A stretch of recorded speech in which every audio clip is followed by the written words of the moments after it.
Welcome to the Emotional Horsemanship podcast. I am your host, Lockie Phillips, and I help deeply caring equestrians create emotionally balanced horses with science, empathy, and feel. This podcast is a safe place for anyone who desires a better future for horses and for the equestrian lifestyle. I hope that you will enjoy these solo and collaborative episodes where we enjoy a deep insight into our horses' worlds and ways in which we can make that better for them. If you love horses and are willing to do right by them, you're going to love this podcast. And I thank you for being here.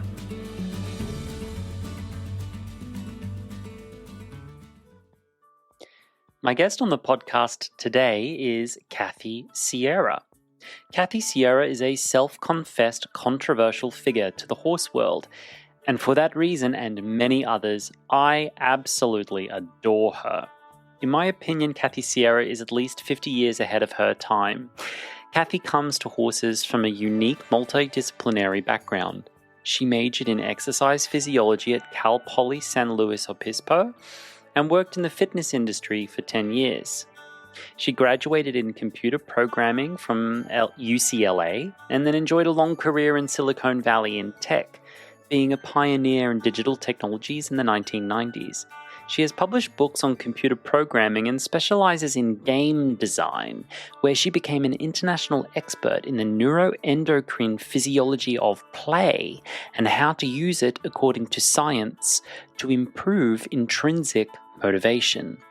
She has a deep interest in cognitive science driven from her own diagnosis in epilepsy and her subsequent career both in exercise physiology and game design. After a long career in tech, Kathy left that career after she actually fell victim to serious online harassment that included doxing, death threats, and doctored images of her face next to a noose posted on blogs and forums, and her threats were even reported in the news.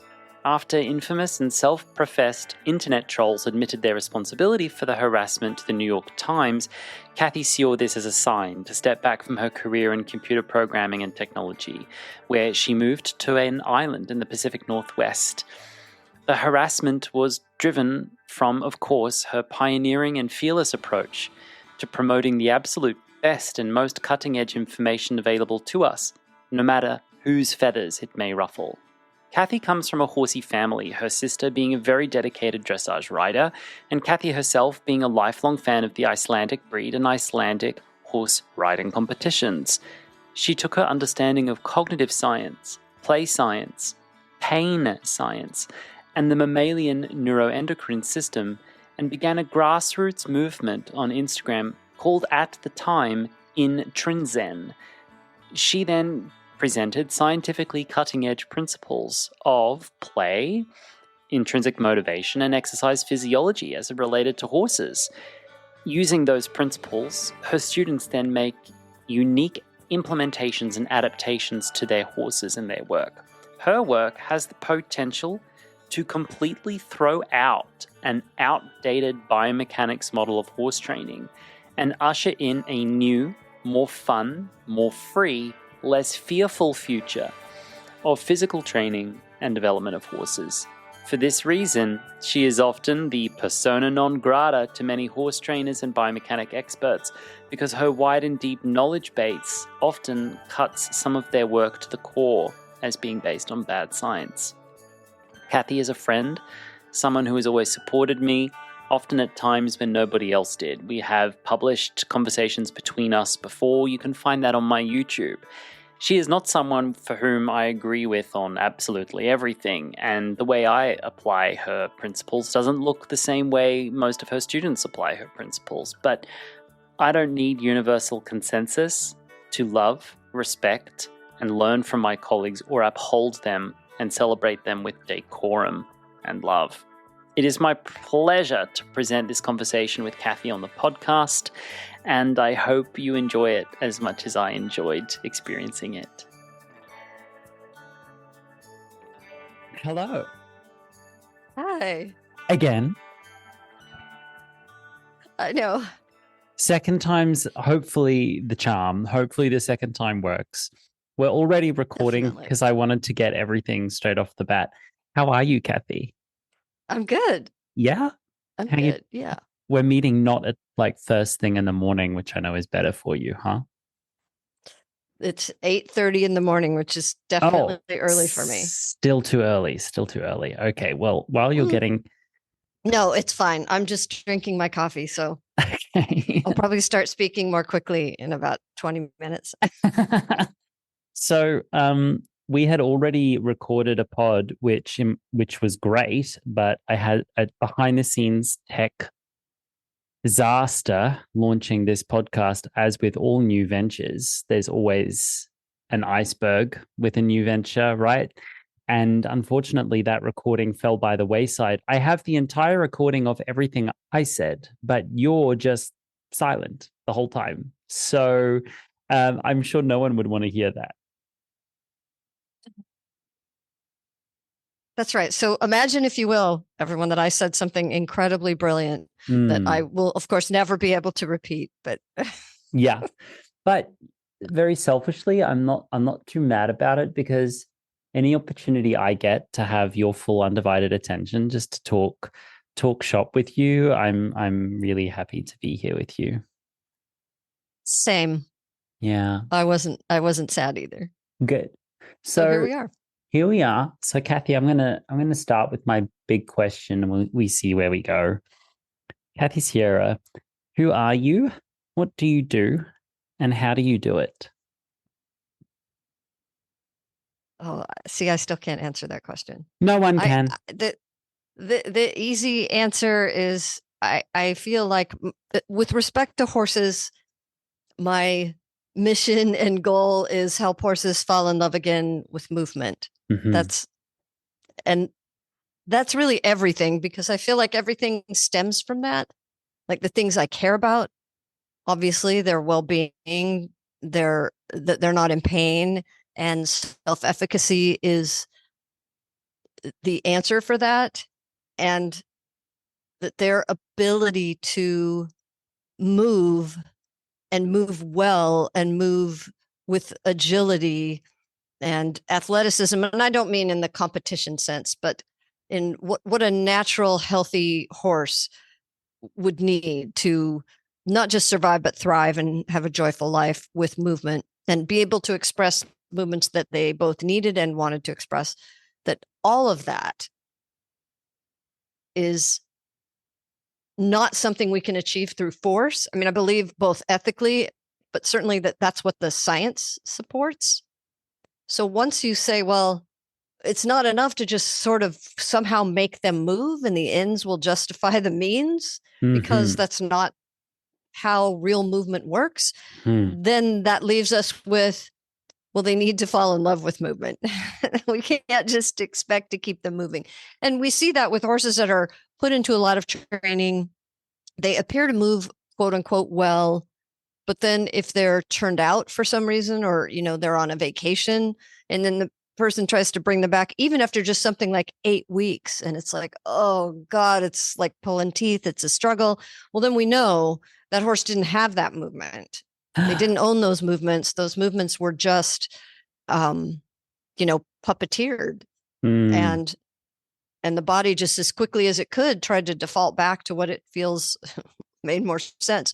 So we need to do it through consent. And well, I know, once you've said, it's important to me for whatever reasons, again, whether it's purely ethical or not, that the horse needs to have consent to how they move, well, then that makes things very interesting and I'll say tricky messy. and We'll say creative. messy because, yeah, I mean, it starts off innocently enough. Sounds innocent, right?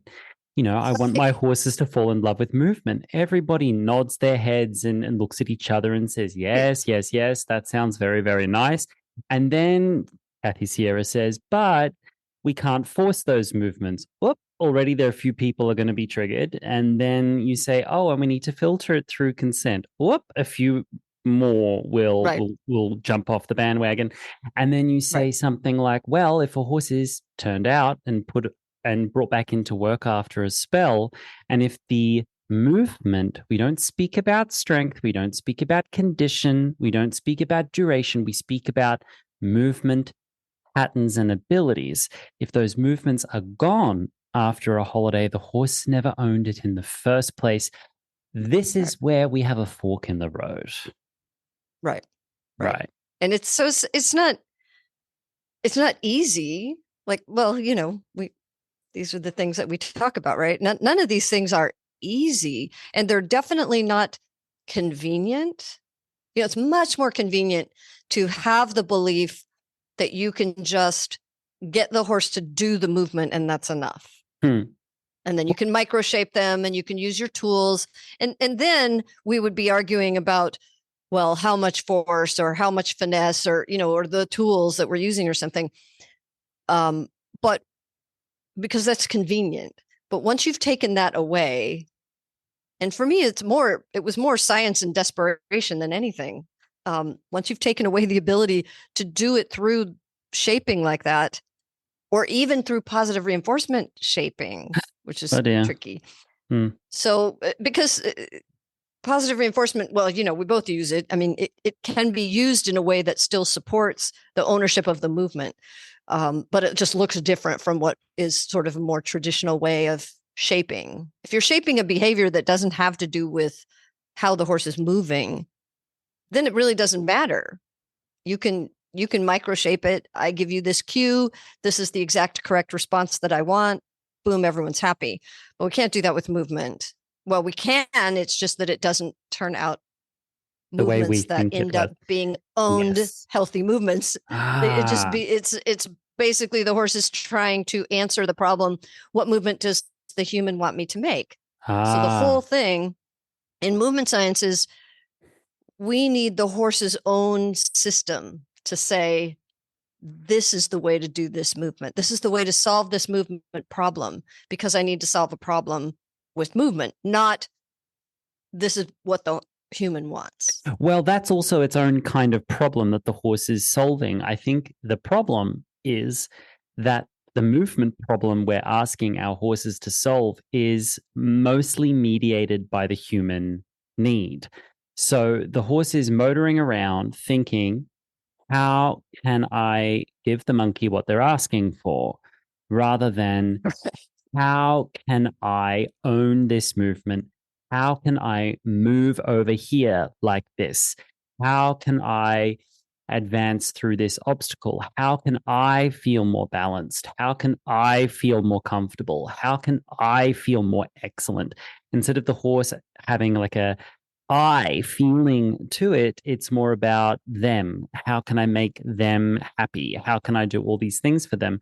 And that's, in my opinion, from a horsemanship perspective, I think horses need to have that string to their bow. They need the ability to be able to answer questions that we pose to them. I think where we go wrong, and I believe that you agree with me, is when we move into these movement diets or movement droughts where there's not enough abundance. And I'm so here for the move into biomechanical abundance if it is appropriate for the horse to do so. I'm so here for that movement. But yeah, Kathy, I wanted to ask you a little earlier, what's your relationship to convenience through this lens? You mentioned convenience. Oh, it's not convenient. What's your relationship to convenience, and how do you see that infiltrating what we're doing with our horses? Oh, this is an interesting question, and no one's ever asked me that, including earlier you. Our last meeting. Good. Okay, good. Right. I have a few different ways of thinking about convenience, because there's my definition of what I need for my own convenience, and then the role I think convenience plays in a horse life. And I can be pretty extreme about this. I'm not afraid to admit that I don't think most people should do the things I do or feel the way that I feel or think how I think. Let's But say for that me, again. I think Let's say that again, because that dramatic understatement is actually the keystone of understanding Kathy Sierra and Intrinsic and Panther Flows and the pain science stuff you put out. That's actually key. And I think you have a lot of detractors, so do I. Anyone worth listening to, in my opinion, has a large number of detractors. In my opinion, that's my opinion. But I think right, where people get off base with Kathy Sierra is when they don't understand what you just said and understand that as priority one, which is don't do what I do, don't think how I think, right? right, right. Hmm. Don't do what I do. In fact, I feel like a lot of the things I do are like I'm going to do the experiments, so that you Right. don't have to. Yeah. Like and because I can, and because I Hmm. want to, and because I have the privilege of my own farm and the horses that I have, there's so many reasons why I can do what I do.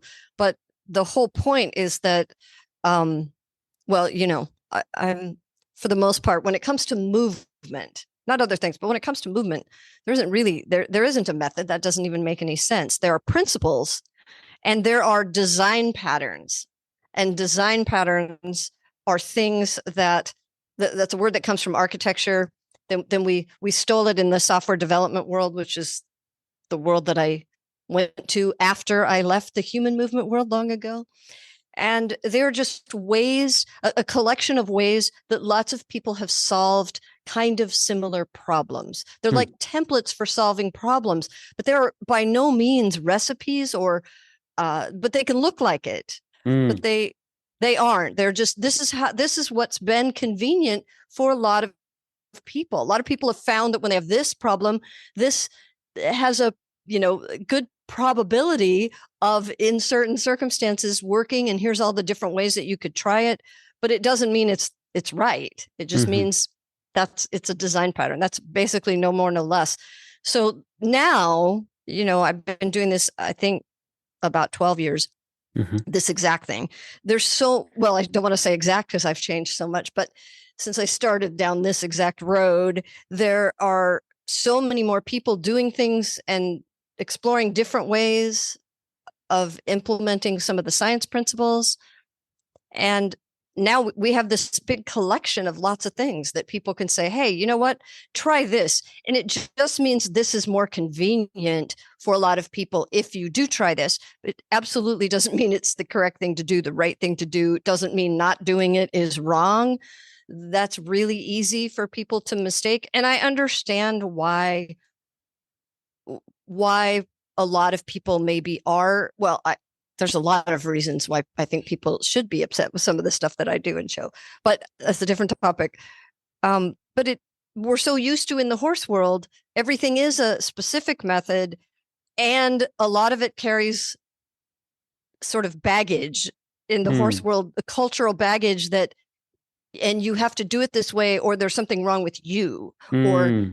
even much worse in the horse world. This is what I'm facing now. If you don't do it this correct way, which is today is often some version of classical training, or correct biomechanics, which of course, I have a big problem with that.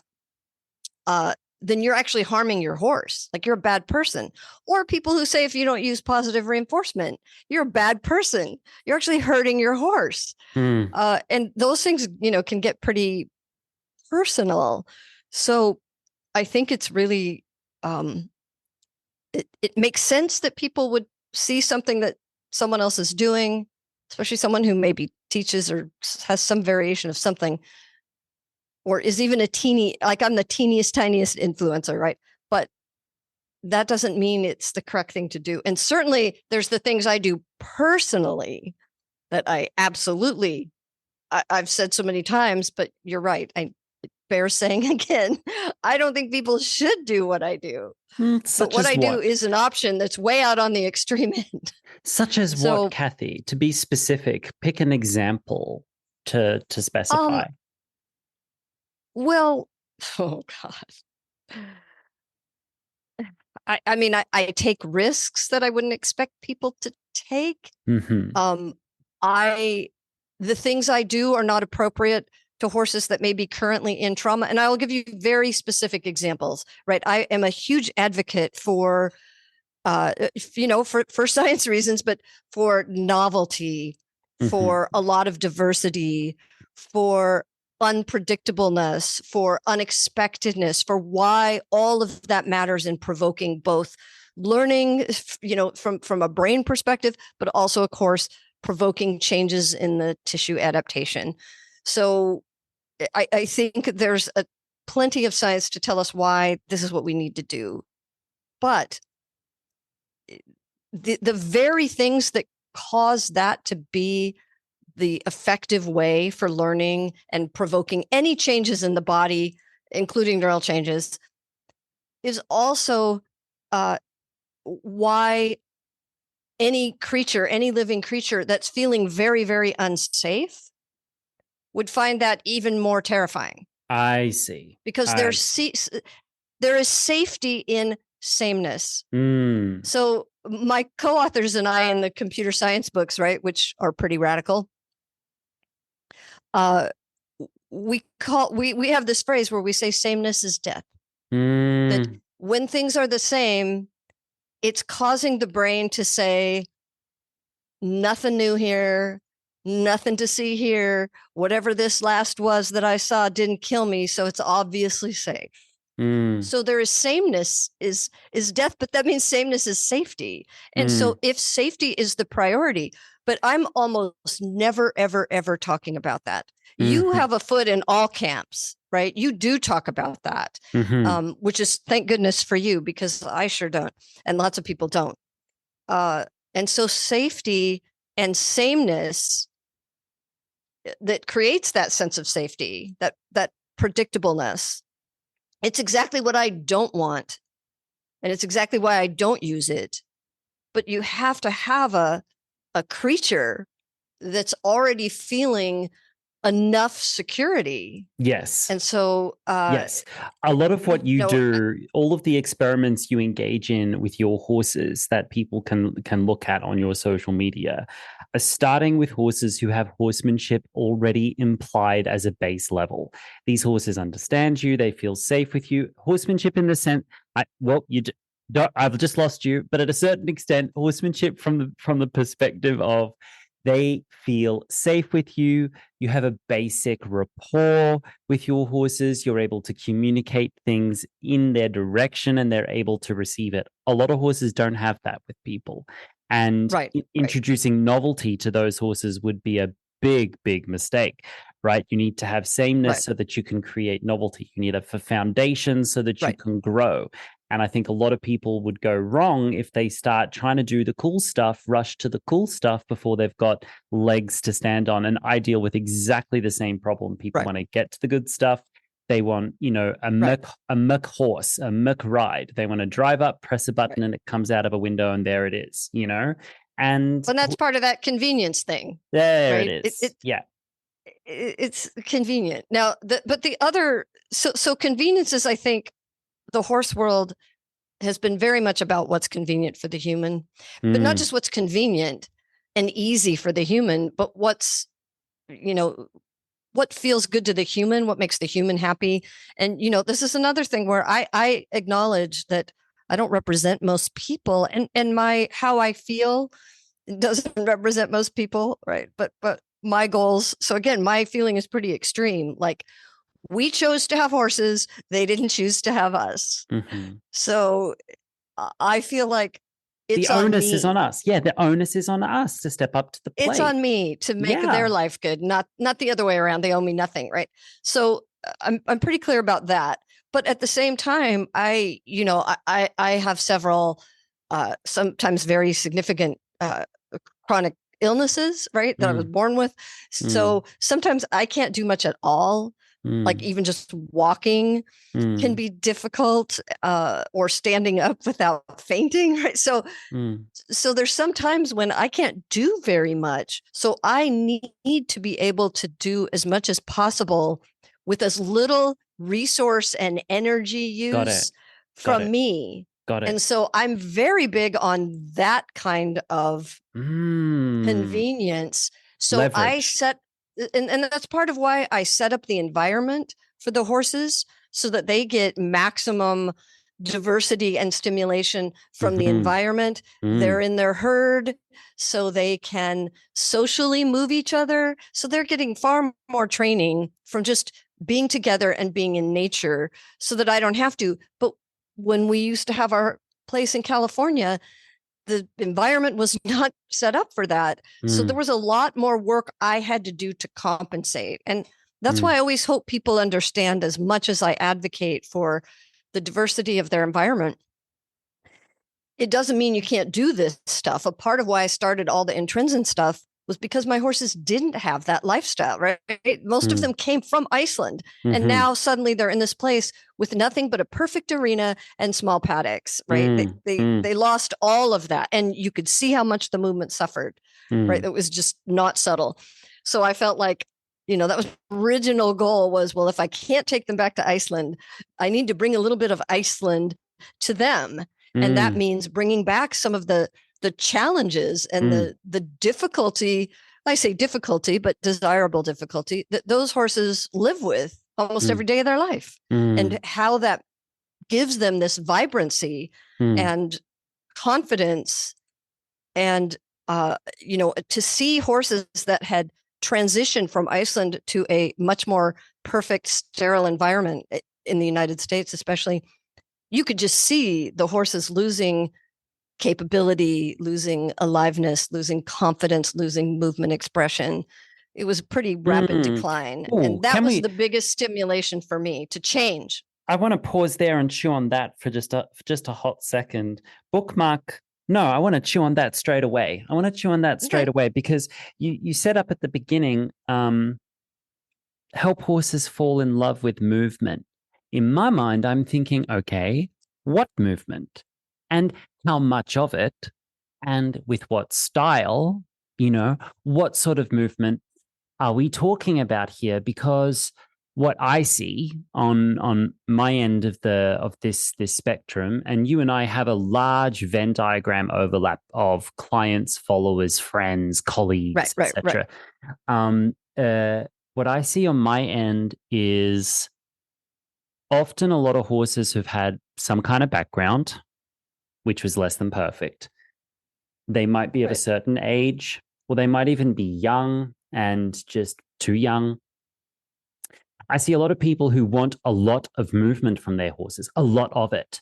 And they judge themselves, their horses, their training methods, and maybe even their well-being and their identity around how much good, impressive, happy, explosive, high energy, generous movement they're able to get from their horses. That we are living in this paradigm as horse people where value is attributed towards quantity and quality of movement. And I see so many horses going, whoa, pump the brakes. I have a lot of clients who, if you really asked them, what do you dream of with your horse? They said, I would love to go for a lovely quiet hack and not feel like I'm going to die.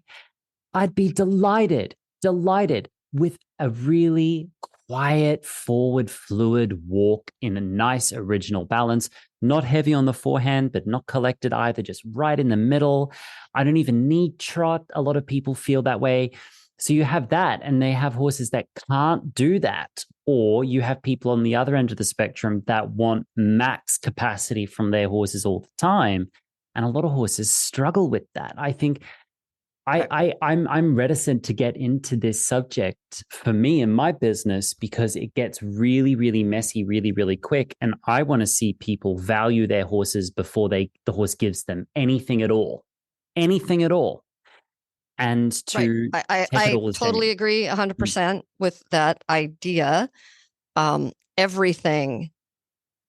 I mean, to me, and I made a lot of videos about this, right? That it's not about wanting the horses to want to do things for me. They have to want to do things for themselves. And that the best way to evaluate, really the only way to evaluate a horse's movement and overall well-being, is to watch them when they're not being influenced by any humans. So that's why, like in the pain science course, right? It's you kind of have to be sneaky because the very first thing you do is, and anyone can do this, right? You don't have to be in the course or anything. You just watch your horse or have other people watch your horse for you from a distance when they are being a horse and they're just their daily life. And you just see, what are they capable of doing? How are they solving problems of just being a horse? And I'll just, I agree with you there. And so it's about being a horse, and that we can. So there's two questions. One is, well, time boxing. How does a horse spend the majority of their day, right? And we know, even in the best of circumstances, a horse might do the kind of things I want my horses to do when we're in quote unquote work. They might spend, 1 to 2 minutes a day in a daily, normal, healthy horse life doing those kinds of movements. Right. Which is also partly why my work sessions are really short. Really short. So it's not like a healthy horse is one that's constantly bouncing off the walls doing these huge expressive movements. And if a horse doesn't have a reason to do them in his normal life, right, I'm going to see the best movements ever when the neighbor first moves his sheep next to our horses, because they will all show off for the sheep. And it will be like that super fancy, all the things, right? Or when they're, getting close to what most people would consider a threshold, right? When it's like, yeah, they're very excited. They're very activated, right? And they might also be feeling a little bit of stress and anxiety, right? But you'll see these kinds of movements, but that's not something that happens every day. Now, I try to control things in the environment so that they do at least once a day have a reason to speed up, right? I want to see acceleration, but even if it's just for a moment. So I will do things so that, but it doesn't have to be every day. One thing about their physiology is that we can get lessons from looking at human physiology, because their comparative exercise physiology is not that different. I mean, they have a very different cardiovascular system, but in terms of their training and their musculature and how frequently, right? It's like, you don't have to train plyometrics every day. You might do it twice a week for 5 minutes, and it's amazing, right? And you get this incredible benefit. So there's a whole thing about how much should we want to see. So if you time box a wild horse where you block off, and there's some studies on this, right? How much time do they spend grazing? How much time do they spend sleeping? How much time do they spend walking, trotting, cantering, whatever it is, right? And that's not necessarily the way we judge what would make a healthy horse in a domestic lifestyle, because their lifestyle is different. And, humans, we should say humans in the past, cavemen didn't have to exercise. They have to go to the gym. And even I think a lot of people, even 100 years ago, real life was enough. Right. Yeah. So we have to look at, well, they're in an artificial situation. Oh, it's more real like life is enough. Real life is enough. And we want real life to be as much as possible. Yeah. Enough. So for me, the big light bulb moment, I mean, I already had a really desperate situation with my horse Dramer, but was the first time I went to Iceland. It was on business. It wasn't a horse related trip. So but I had Icelandic horses, and we're driving back from the airport to the hotel near Reykjavik, and there are horses everywhere in Iceland, right? And so they're just like, we'd pass these horses on the side of the road, just out together. And my husband and I are just staring at these horses going, wow, look at those horses. And they weren't moving like having zoomies or anything. They're like trotting, tolting, some of them cantering. They're just moving. They're going somewhere, right? No franticness. A huge group of horses. They're so, loose in the good sense, right? Like their range of motion. It was like everything that you saw in that horse was so beautiful and forward and athletic. And it was like, wow. And so I said, wow, these must be someone's competition horses. I mean, look at the movement on these horses. And the taxi driver started laughing. And then I noticed that he had a picture of a competition horse like posted up in his little cab. And of course, because a whole bunch of people in Iceland have really good horses, right? I mean, the farmers have horses that go to the world championships. It's amazing. And he just laughed and he said, no, those are just horses. Those are just someone's horses. And he said, why do you say these are championship horses? We're like, but look at how they move. And, he just laughed. And then many, many times during that first week there, I mean, we went back to Iceland many times after that, but we did find some time to go to see some horses in training and go to some horse farms and look at these horses. And it was like, what is so different about, I mean, you could just see it. And you know what it's like. You have horses in environments where, you're used to seeing horses that live out in this rough terrain, right? Mm-hmm. And the kind of movement and feelings and sense of themselves that you see. And so many horses had sort of lost that. And I went to a clinic in the United States with one of the, I think there are 4 Icelandic masters. And a whole bunch of people in the clinic, he asked everybody at the beginning of the clinic, what do you want to work on? And about half the people there said, my horse is not motivated to move, or I have a lazy horse that doesn't want to move, right? And so he sat there and he thought for a moment and he said, we don't really have that problem in Iceland. Yeah. And 2 people said 2 different responses. One was, well, that's because you eat the ones that are lazy. Well, right. Oops. Yeah. And but then the other response was, well, yeah. So mostly it was just because you don't keep those horses, or you cull those horses. But the first, or another woman said, those are the ones you sell to the United States. But he looked at us and it was very clear what he was about to say, because one of the horses in the clinic had been one of his competition horses, who was a fabulous horse. And now this was a horse that was the lazy horse, right? So it was like, no, that's not actually the truth. So I remember in the early days, we'd be like, is it the water? Like we looked at every possibility. What happens to these horses? Like, what do they lose when they leave? And of course, the obvious and simple answer is, well, they lose that lifestyle. So they lose a natural, authentic movement purpose. Because some of these horses still had really good trainers who had come from Iceland.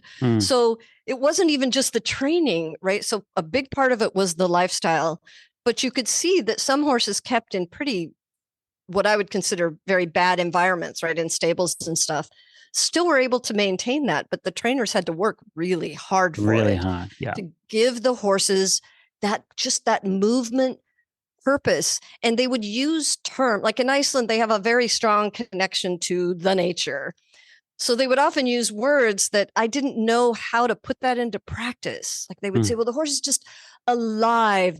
They have sensory awareness. They have, this contact with their environment. They have this perception, right? Like all of things we now kind of understand. But we're like, well, how do you transfer that into training?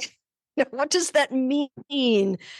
And because all their training looked really somewhat harsh and traditional. Although the other clue about Iceland was when I went to look at their winter stables, where a lot of people bring the horses in training to environments that are a little bit less harsh, and they'll keep them in these stables. But I would look at their arenas, and their arenas were just disasters, right? They were just like definitely not maintained. The one time I finally found an arena that was in use, it turned out that there was a dog agility course running in there, like at one of the top stables in Iceland, because they're training the horses out even in the dead of winter when there is no sun. They're training out. So there are a lot of clues about how they're actually working with those horses. And that was the clue, to see the same horse taken out of Iceland suddenly deteriorate in every way that you would care about. It was like, all right, what lessons can we take from that, even if we don't have anything like an Icelandic style environment, even if we have a flat paddock? Yep, that's what I've got and now. It turns out, there are things we can do. I've got a flat paddock now, after several years living in challenging conditions, horse keeping. Most people would would cry to see some of these paddocks. And now we're in a flat paddock, and my horses are good. You know, they're still moving. And for many reasons, all the ones that I've got right now needed a little bit less. They just needed less movement than what was occurring for them. It's such an interesting subject because, I mean, you mentioned right at the beginning of that, you want horses to move for themselves. Well, I've discovered maybe another little thread there, which is where you and I think, both agree with each other, but also share differences. Horses are social animals, and so are we, right? And one of the primary motivators to move is to move with another being. Definitely. Especially if that being is somebody that you love, respect, care for, enjoy, want to be with. You move together. How many of us really love like doing stuff on our own? I mean, I put my hand up. I love doing things on my own. I don't wait for anyone. But what I know from my dance career is that there were certain things that were possible in a duo and a trio that couldn't happen alone, and that there was a certain synergy to dancing in a group as compared to doing it on your own. And 100%. I think the part of this that really fascinates me is finding a social entrance to movement rather than a neuroendocrine entrance, rather than a contextual environmental entrance. I'm curious about what it feels like if horses move because they're feeling together with you. Something connection, right? It's a buzzword in the industry. Everyone wants a connection, a bond, blah, blah, blah. And there are a lot of people who roll their eyes at that. And there are a lot of people who crave that. I try to stay away from these obvious tropes as much as possible. Like, for example, I haven't used the word energy in about 5 years unless I'm speaking about my light bill, right? So I try to stay away from some of these tropes, but I'm really interested in social avenues towards movement. And one little clue that I found in Jaak Panksepp's work was that oxytocin, which mediates care and nurturance, does not motivate any movement until it's felt in full arousal. So only when it's at max volume, care and nurturance, oxytocin, will movement come to the surface. Unlike dopamine, which has an ability to exact movement, bring movement to the body, even when it's felt quote unquote relaxed or low arousal or at a quiet volume, which is why dopamine is so helpful. It's why curiosity and discovery and puzzles is so helpful, because you'll get movement before the horse really feels it, intensively. But oxytocin, which is what I train a lot with, and I've got very specific techniques to develop that, will only cause movement when it's felt at max volume. And it looks like this, Kathy. So you'll have a horse, and I'll be taking them through some of my techniques which develop this. And it's like someone dropped anchor. Someone took the wind out of your sails. And a lot of people, if they're impatient or insecure, or they don't have the confidence to navigate that, they go, the horse is getting worse, right? Because I don't see it anymore. And I'm like, but do you feel it? And then people go, oh, that's frustrating. I hate you for saying that. I'm like, okay, I love you too, right?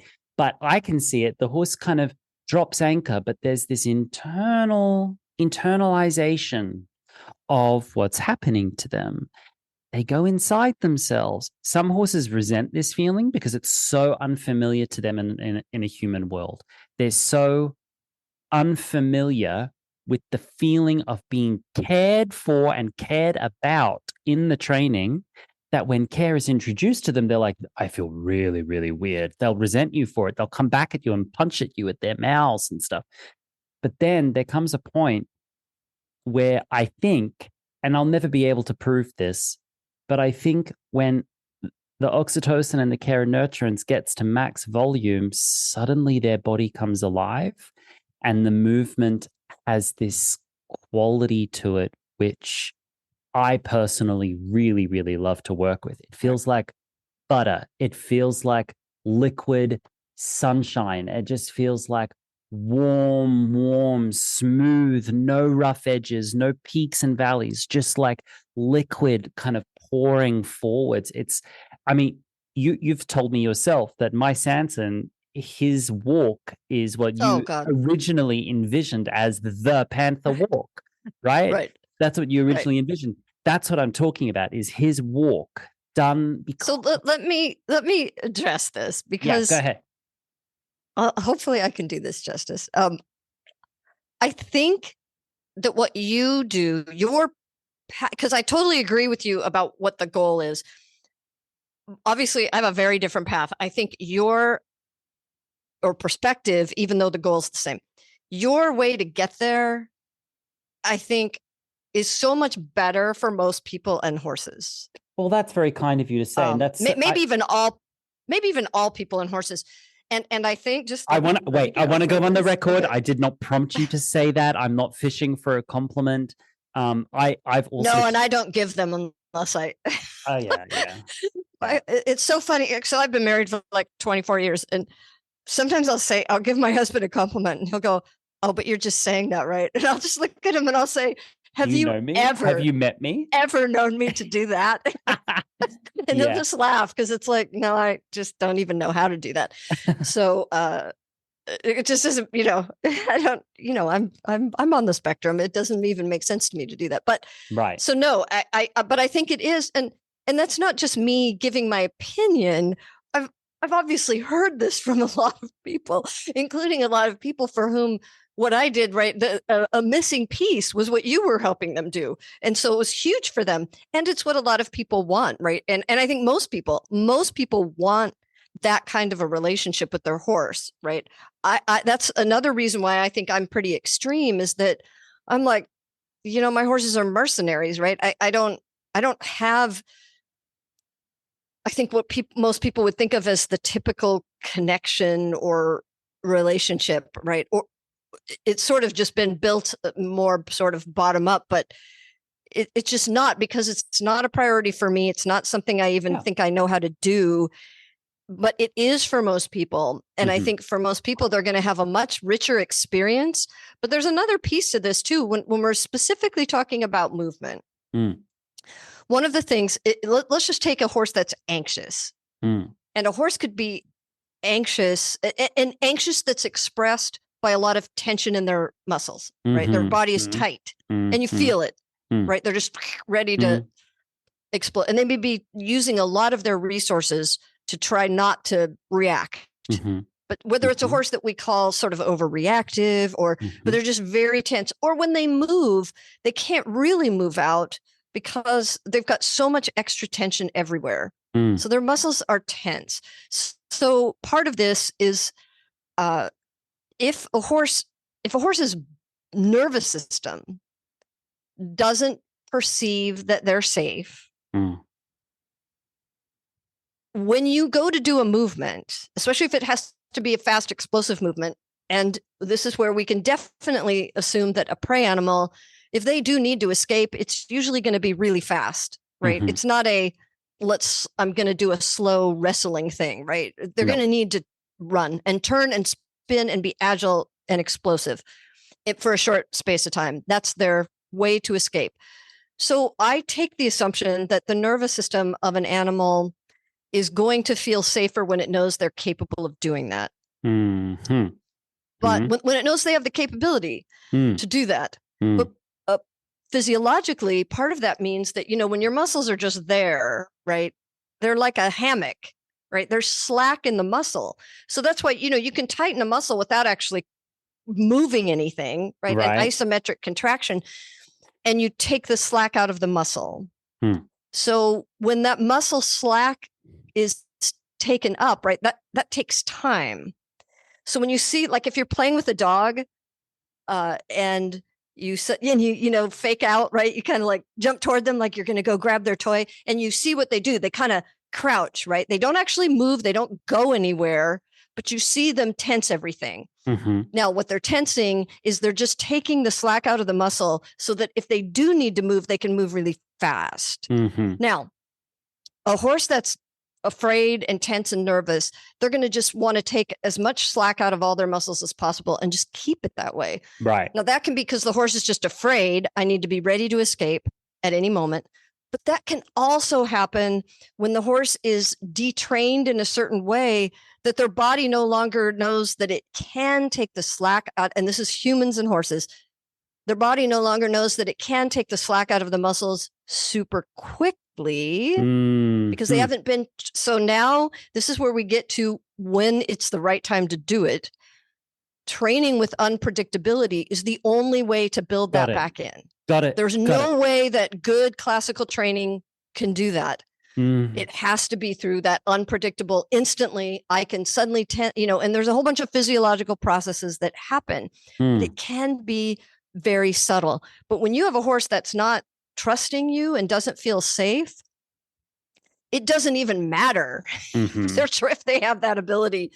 So this is why I think this kind of path to getting the horse to feel confident with you, first of all, if the horse already has the movement capability, then now this warm, buttery, now they're going to be able to express it, right? Because we could have a horse that actually does have their range of motion, all of this, but they're still on tension because they don't trust you or they don't trust you're going to ask them to do something that's going to hurt, right? A lot of horses that you put the bit on and now, and they're afraid of everything, even if they're athletic.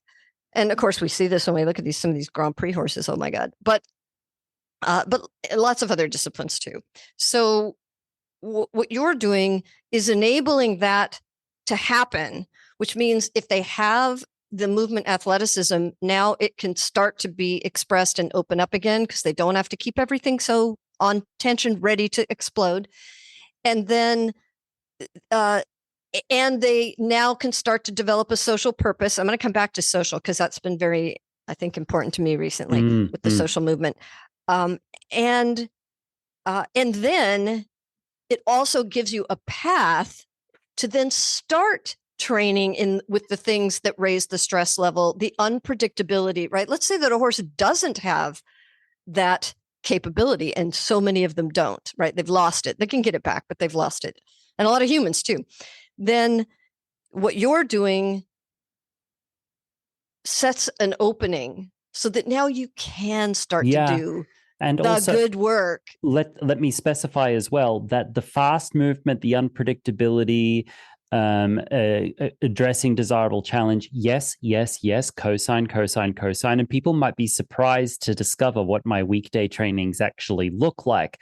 But I firmly believe for me and for a lot of people, a safer route into working with horses is creating, firstly, a very controlled scenario where parameters are controlled and you and the horse have a laboratory or a studio first, right? You have your dojo, right? But let's have a laboratory and a studio first where we can just eliminate some of the variables because there are enough variables in horsemanship. Oh, God.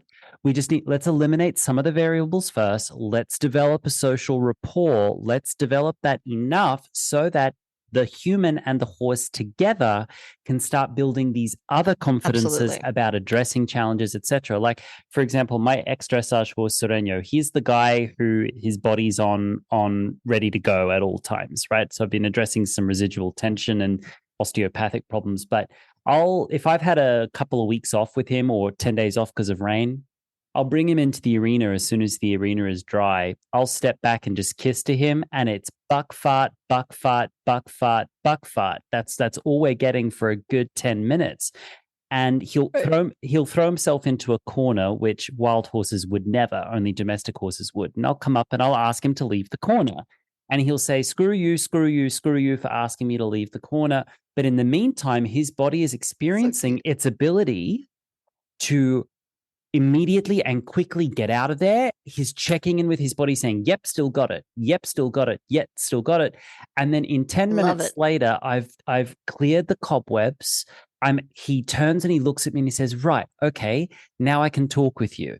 And I say, great, would you like to come close? And then we work on the ooey gooey stuff. And then we sort of slowly go back to addressing challenge and asking him for moderate off balance movements, et cetera, et cetera. So there's a whole protocol here, but I absolutely am on board with you with the challenge. And there is nobody I learned this from better than you. I mean, I've been following you since 2017.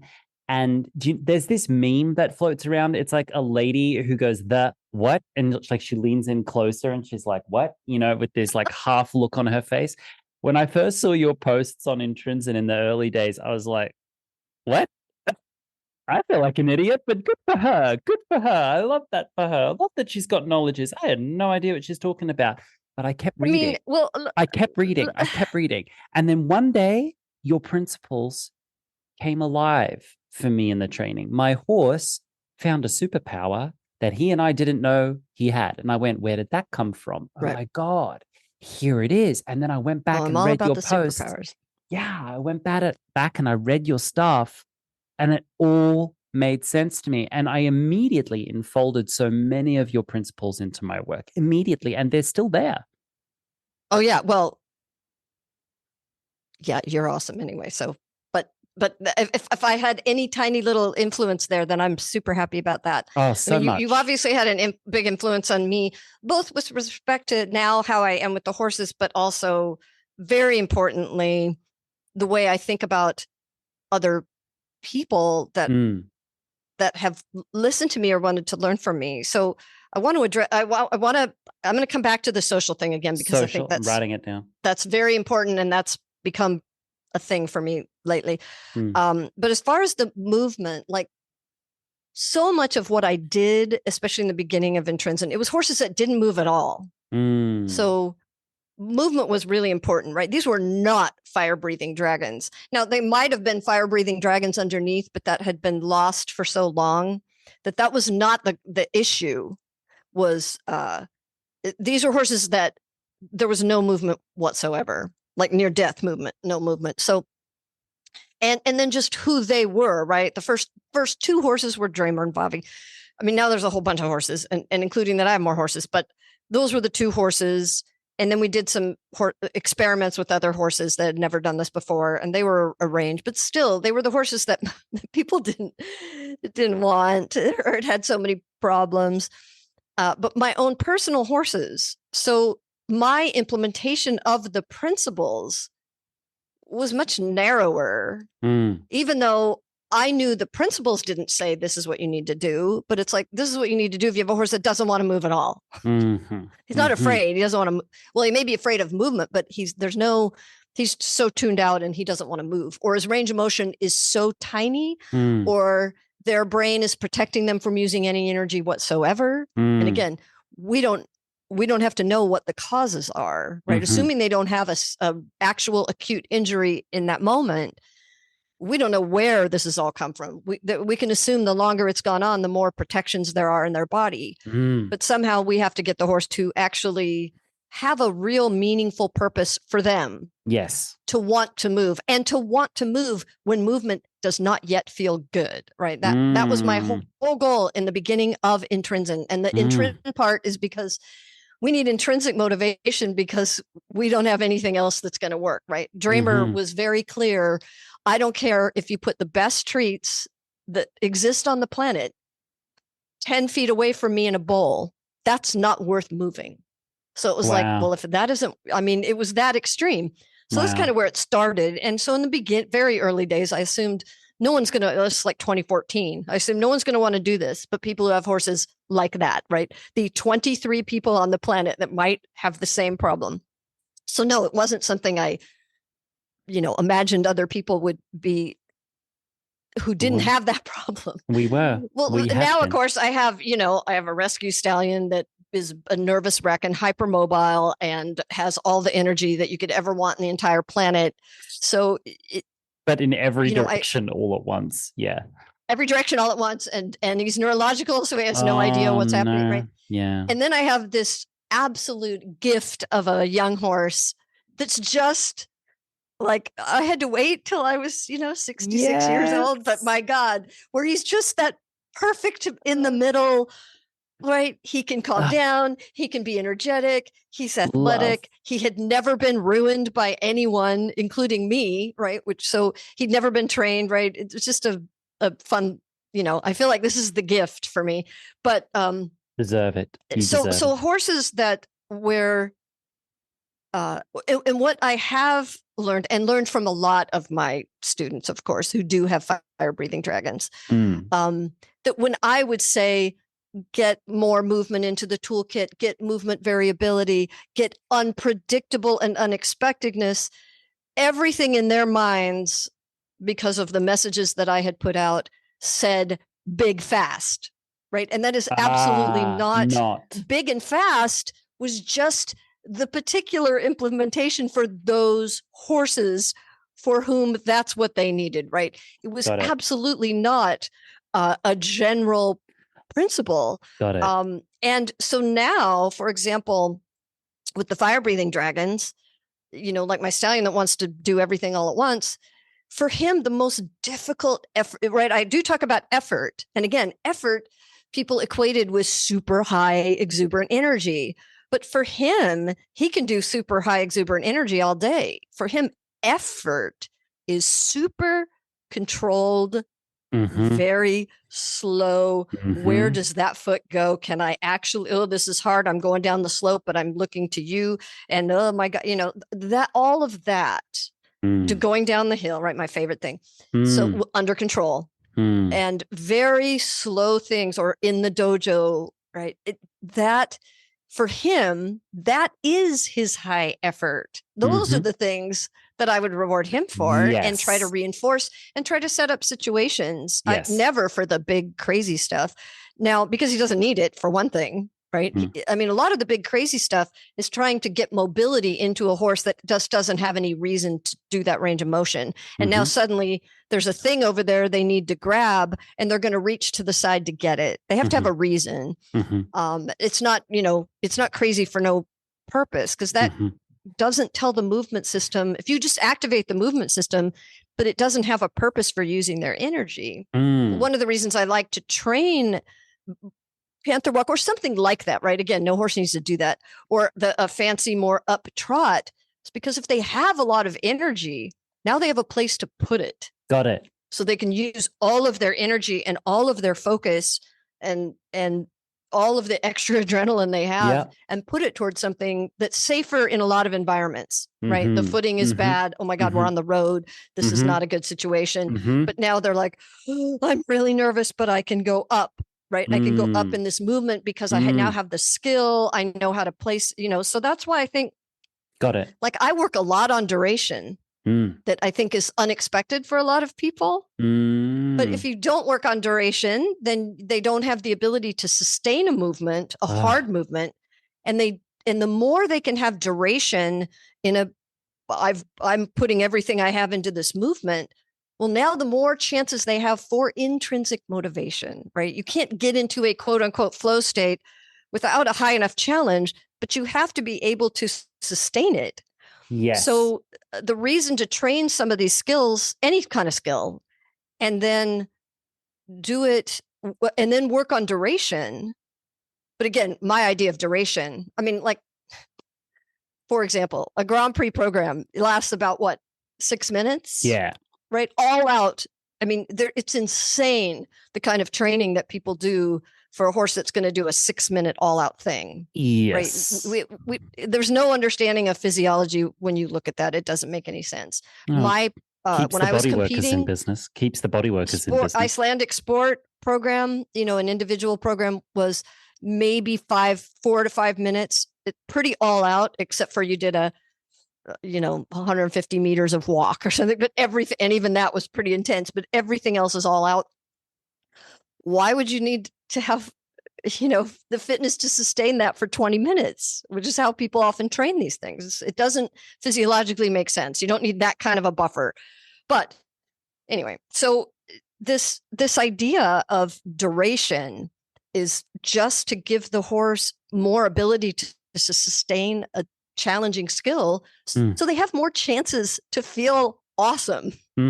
And you see it. I happen to have one horse that's the best demonstration of it, because he has sort of resting grumpy face, which is nice, which is Dramer.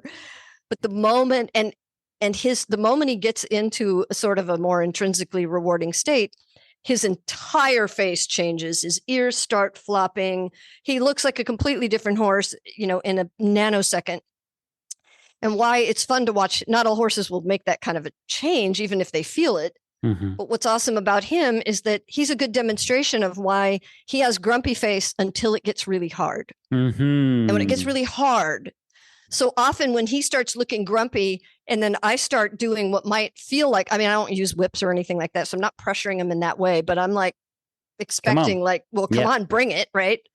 And he'll be like, God, what the hell do you want? Right. And people will think, well, that horse is so frustrated. That's when I would really drop back. And I'm like, no, not this horse. And you wait.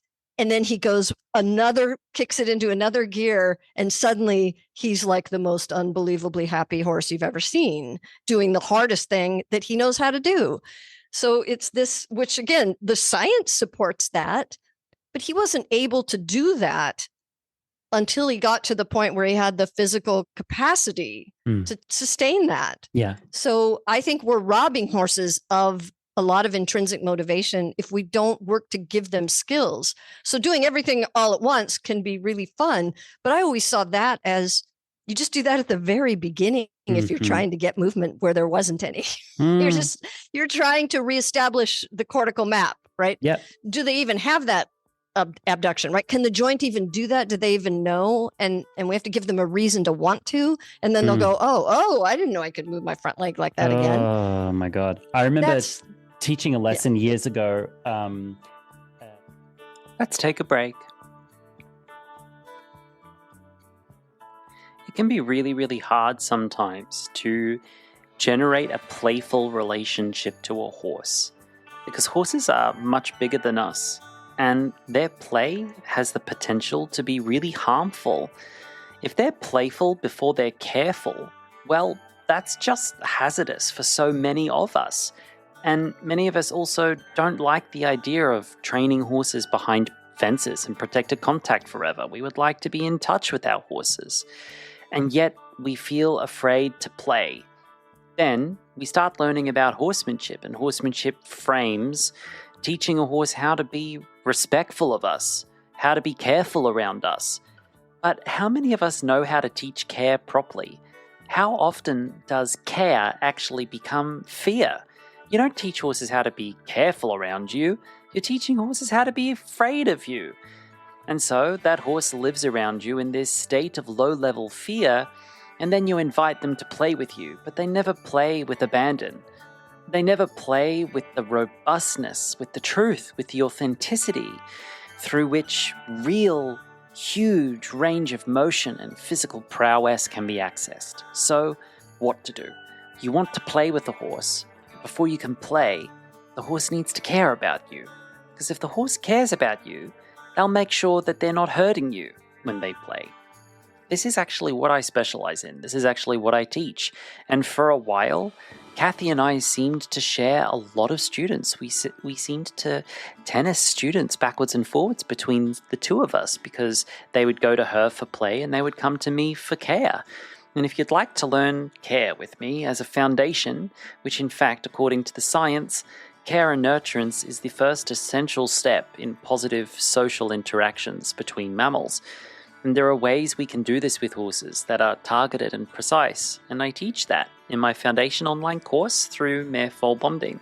You can sign up for that through the link in the show notes below, or you can go to my website, emotionalhorsemanship.com, and navigate to the Emotional Horsemanship Foundation online course.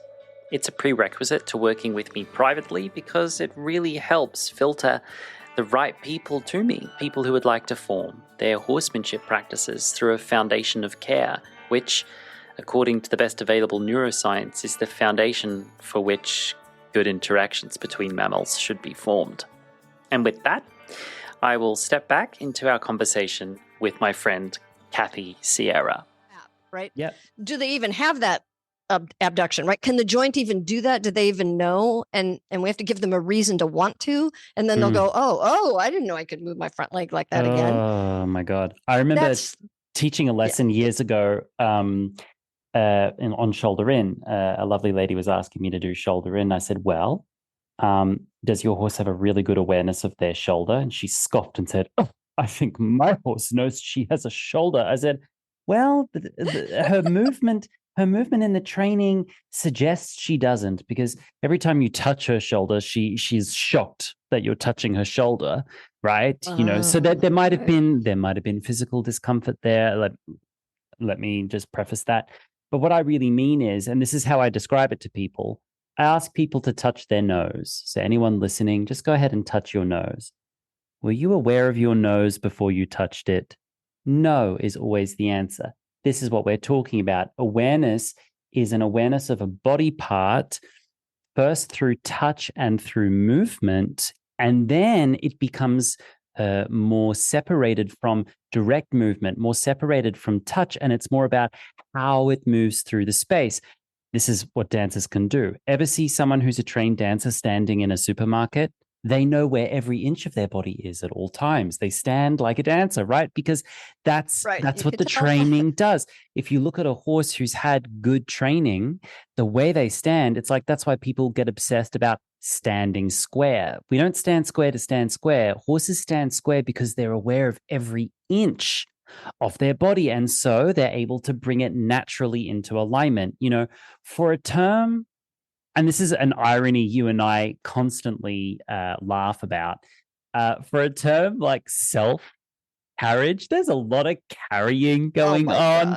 And it cracks my shit up to see people talking about self-carriage, and they are leveraging there's no self on this. There's no self-carriage. It's just carriage. Yeah. It's like, it's wild. But here's the thing the science has to say about self is that we traditionally, especially in horses, but even in humans, believed that you could, puppeteer or shape a position, put someone in position, repeat, and then it would become self. No, it never does. And that's not how it no, it never does. It never does. And but it can appear to, because people can puppet it back and repeat it, but then we get all this long-term fallout, which is it's still fragile. It falls apart under 100,000 different possible scenarios, right? It's not robust. It's not resilient. It's definitely not anti-fragile. It's mechanical. So it doesn't do any good.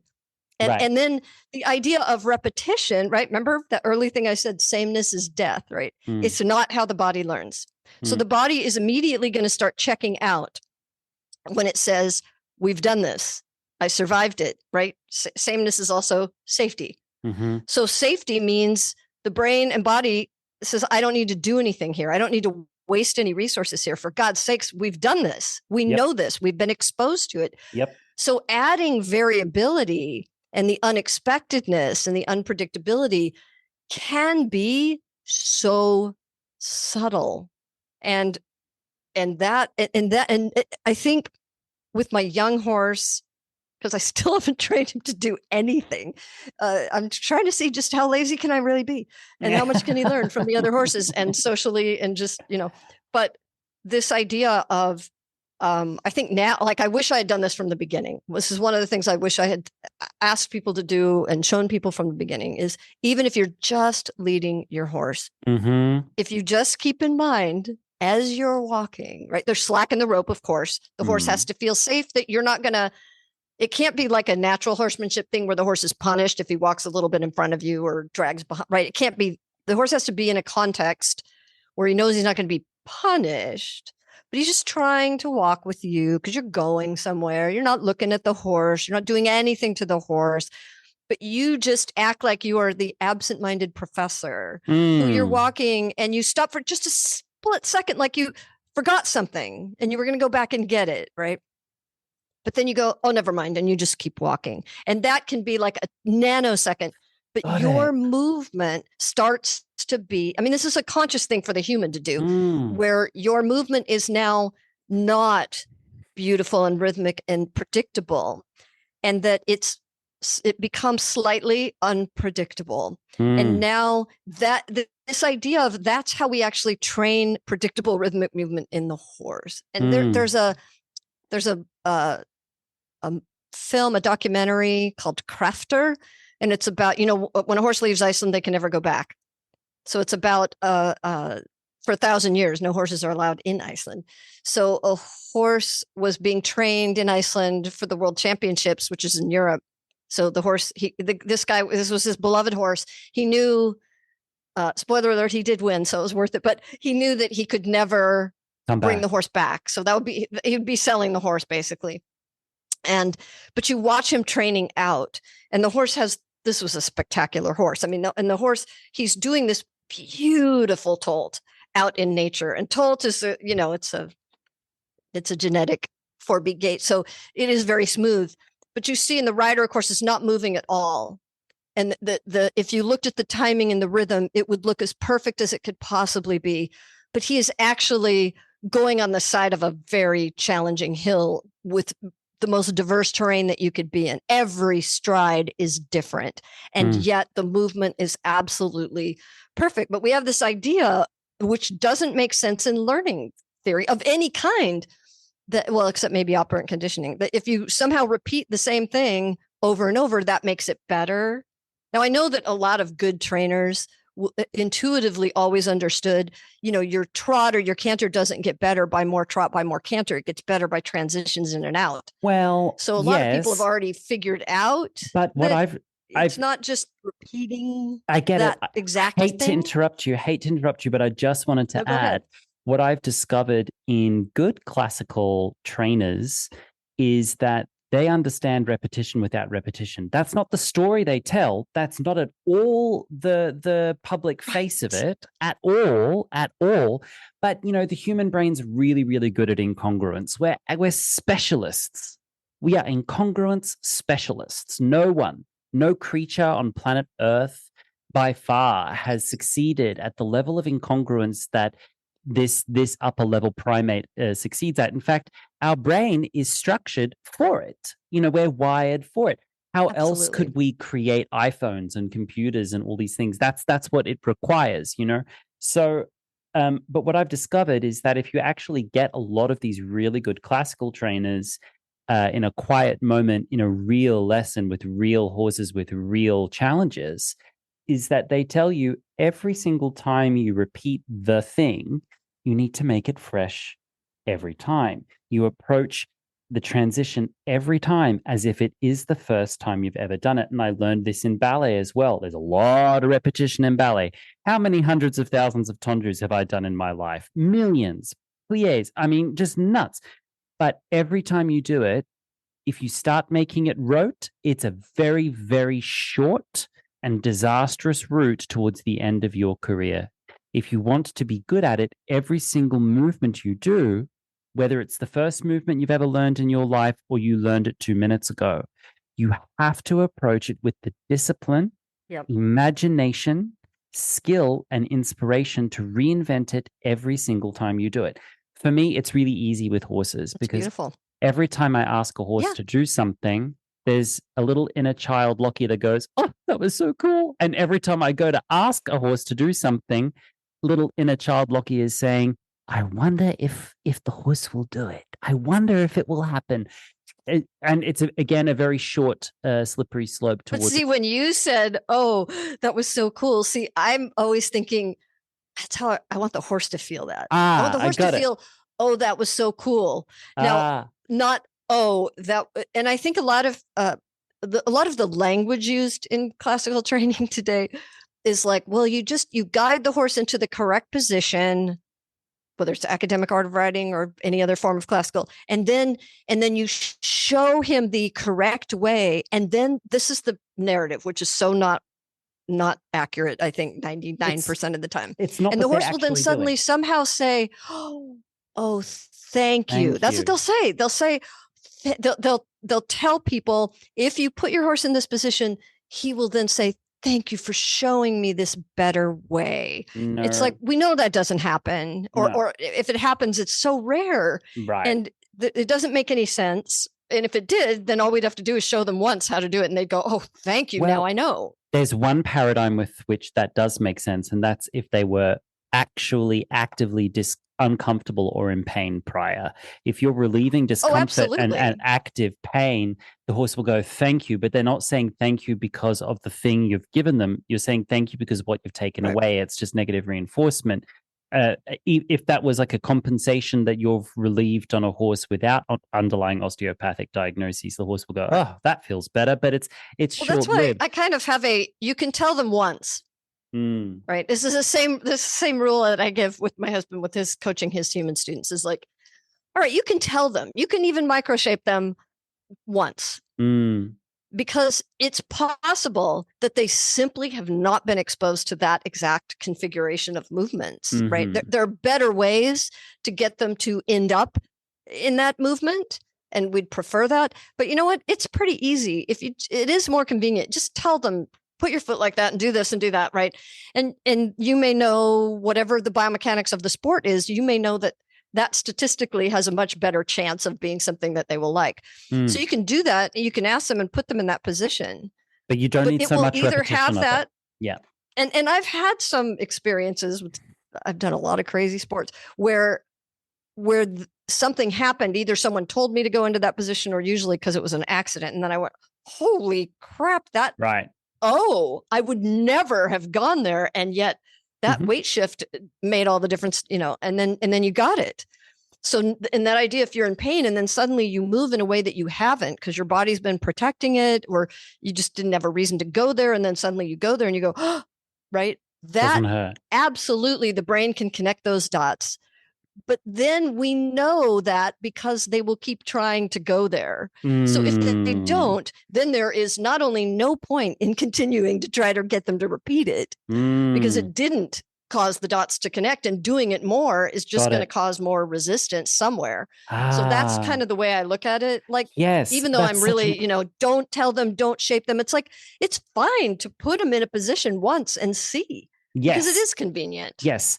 But it will only work. A lot of people don't know how to help them find it. So it'll only work if the horse, if you're going to microshape, it only works if when the animal is microshaped, when the body is microshaped, the body goes, that made sense to me. Exactly. Then they immediately own it and they'll go back to it. But this storyline of we need 20 years, all the king's horses and all the king's men to create lightness on the forehand, and still the horses aren't going there on their own. That's not how bodies work. Maybe it's a lack of not how brains humility work. on my perspective, but I don't know. It's just I think we need it's crazy.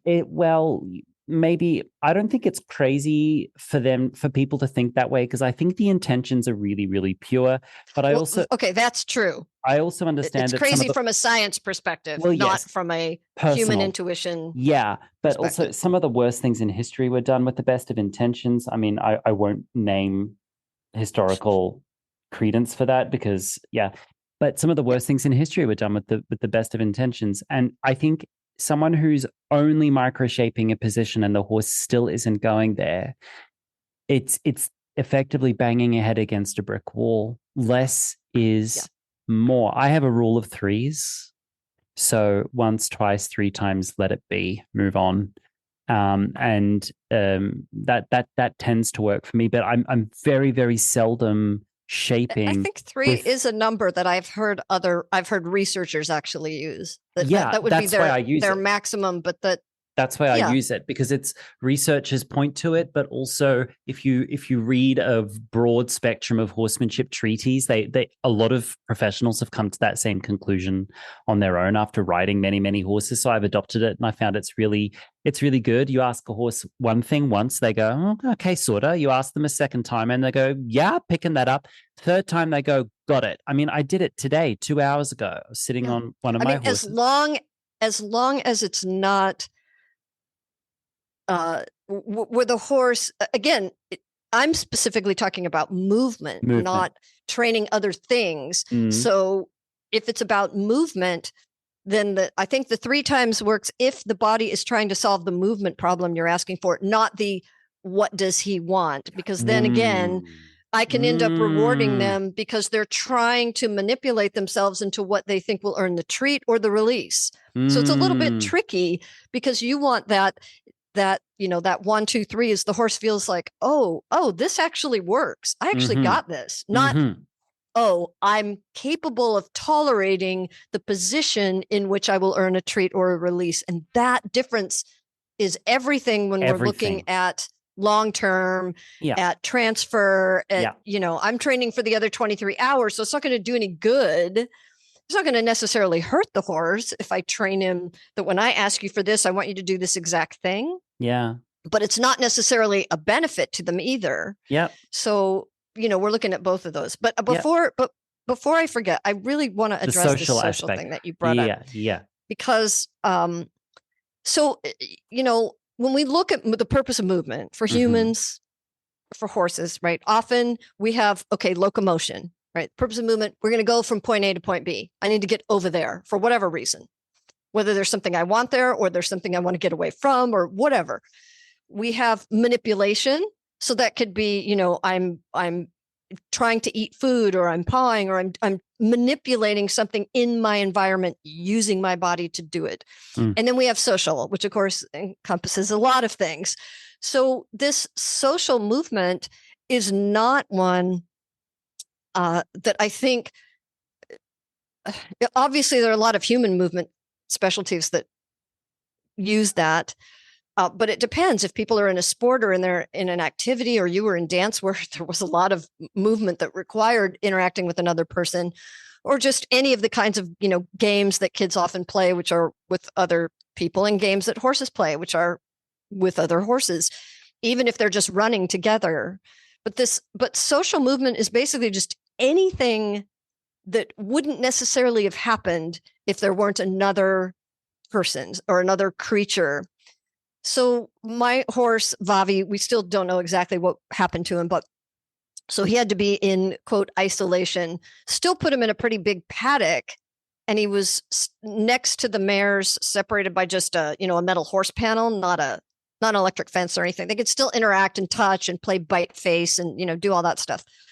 But he was still alone. So, because we didn't know exactly what was going on. So we didn't want him to be forced by other horses to move. So we would put his food down, and there was no resource guarding by anyone else, right? No one was going to, give him any looks. So no horses would move him. Now he's 25. He's very athletic, and he'd been in this great environment, but his movement deteriorated so fast. Now the paddock was flat, but even I think if it had been diverse, he still wouldn't have had much reason to move. So the social, reason to move, it's like I'd never seen any of my horses start to, quote, look like old guys, right? Like the elderly seniors that they are, right? Me too, So suddenly I saw him, like he'd get up and I'd be like, if you didn't know him, you might not notice, but it's like he kind of was giving me like that, the old man vibe, like when you picture a stereotypical, the old guy getting up off the couch going, oh, I'm stiff. Oh, and even my quote unquote old horses, which all of them are, except one, they're all, over 20. I'm like, I don't expect to see that. And it was so depressing and shocking, and how fast it happened with no social movement. Now I was too afraid to know exactly what I should do with them. So I did start going out there and working with him to get some movement, and he maintained, like, his posture was badass. He could still do his, squats and lift his front feet, right? We just weren't moving forward, but his posture still looked fantastic. He still kept his hind end muscling, but there was just no movement forward. And finally, the vet came out again, and we just tried to make the decision, like, even if this is a soft tissue injury where he should have more time, not moving out, the deterioration of having no social movement was so high that the risk benefit trade-off was like, it's better to just put him back with his herd. Like, I could make his paddock more diverse, but it's better. The social movement, it was very clear that's what was missing. And if it hadn't been spring coming, we would have put the stallion in with him, because the stallion is the kindest horse in terms of doesn't force him to, to move. But, that close to the mares, I mean, technically they can breed through a horse panel. So it was like, nah, I don't want that. That's not the right time for that. So I just put him back a week ago, and already he looks like a completely different horse. And and he's not going out and taking advantage of the diversity of the terrain. It's just the little with others, tons of nano movements that are caused by him being with other horses. And then of course the stallion immediately starts mutual grooming. And if you look at the twist in a horse's spine and their head to do mutual grooming, I mean, that's why that movement, like a lot of classical trainers, it's so weird. Like they're like, the worst thing a horse can ever do is tilt his head. Well, yeah, if you're using a bit and pulling the horse in and he's evading by tilting and doing it on repeat. Or you're lunging him and doing pulling, it on repeat. And he's, of course, and he's resisting it. But it's like, that is every bit as natural a movement as anything else. And they need it socially. So it's so funny that I'm like, oh, thank God he has a reason to tilt his head and to rotate his spine. I get that. And so great. Because they don't have a social reason to move through all their natural range of motion if they don't have any other social reason to do it. Yeah. Now, again, you can do it with a person. A dedicated person can go out and spend 45 minutes with a horse and do a lot of things that are not stressful to the horse, but that the horse gets this great diversity of movement. But another horse is 1,000 times better. Yeah, 1,000 times better. I'm really happy to hear you speak on that social aspect, and thank you for sharing that with us. It is really important to me also. I want to preface, though, standing next to a horse alone is not social movement. Like there's a lot of correlation where there is no causation, where people are attributing sociality and social movement between them and their horses, where what might be happening is just dopamine, and dopamine acts almost like a social blindfold. It's not that they're antisocial, it's just that they're not social right now because they're focused on the thing. Right. They're not focused on you. They're positively stressed to go get the thing and do the thing. They're not thingifying you. And you can be standing next to a very active horse and attribute that and say, oh, wow, like this is because I'm here. It's like, no, it's because the horse is, got a dopamine social blindfold on. And I've seen horses get up shit creek with dopamine blindfolds. A classic dopamine, well, I'm not going to speak to specifics there because I don't want to bring the village with the pitchforks and everything. But I've seen horses be taken into behavioral scenarios through what I label as a dopamine blindfold. And then when the dopamine wears off, the horse panics because they're like, where am I? How did I get here? What's happening to me? What? And they suddenly panic because they're able to go somewhere physically. I mean, I've seen it on treks. Horses go somewhere physically because they're preoccupied and distracted with something. And someone thinks, oh, they're doing it because I've asked them to, and we're social and we're connected. And then the horse gets somewhere and has a meltdown. Because the horse was actually just curious. They weren't connected. And I think there's a difference there. There's an overlap, but there's a difference. Like anyone who doesn't... There's a big difference. Big difference. Anyone who doesn't understand... I sometimes will take advantage of it and use that to my advantage. And but you're doing it. I totally admit that is a very specialized thing that I do. It's a huge risk. I'm taking all the responsibility for it. And I don't think that's one where I think people should definitely not do it. Not do it. But I'm just, in all honesty, I absolutely do. But again, I know my horses really well. But you're conscious I've of it. laid a foundation so that we can do that. Not necessarily for me, not necessarily a connection foundation, but I do it through skills. Like if my horse is way over threshold, I'll go, well, that was unexpected. And that's really intense. And I didn't read that one right, but I have a place to go with them. Right. And I'll go, well, I'm probably going to get the best fancy trot we've ever gotten. Right. And I know exercise physiology, so I'm going to realize that they could easily overdo it. Like people will always ask, well, okay, but if you get a horse in this high state of intrinsic motivation, which often it's not intrinsic motivation, it's just straight up sympathetic arousal. And again, I don't have a huge problem with that if they're not terrified. And I'll say, then they'll say, can they overdo it? Can they actually hurt themselves? And I'm like, well, of course. So can humans, right? We do it all the time. That example I always give about how the pain system works. You come back from an awesome day of sport, whatever you were doing, skiing or horseback riding, and you find you have some massive bruise, right? You had serious tissue damage. and your brain didn't even bother letting you know about it. Right? It's like that's part of how the whole system works. I mean, it's complex. We don't know what's happening, but we know, of course, with enough activation, you have all the natural painkillers, all the feel-good chemicals, but you also have the brain saying you were having fun, and so I'm not going to perceive that particular tissue damage as a threat, even though it was actual damage, versus other situations where your brain starts perceiving everything as a threat, even if it wasn't damaging at all. Yeah, I mean, your pain science course, in my opinion, needs to be a prerequisite for every horse owner, even if they don't go all in, even if there's no 110% agreement and buy-in. I think the science you present there is so important. That when you really had my attention on that course, I've never forgotten this, was the story you told about a guy who jumped over a fence. It's a real story. A guy who was in a farm, visiting a farm with friends.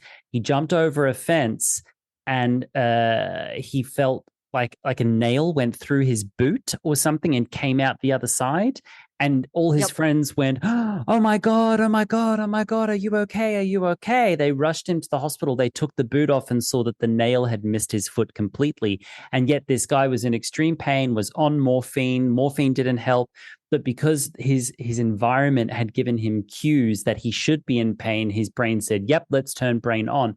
For me, that really made my mind up and really brought it home beyond just an abstract nodding of my head. My body got it. I understood that pain doesn't equal damage and damage doesn't equal pain. And right there constitutes probably the majority of garden variety misunderstandings in most horseback riding lessons. That's probably where most of them stem from, frankly.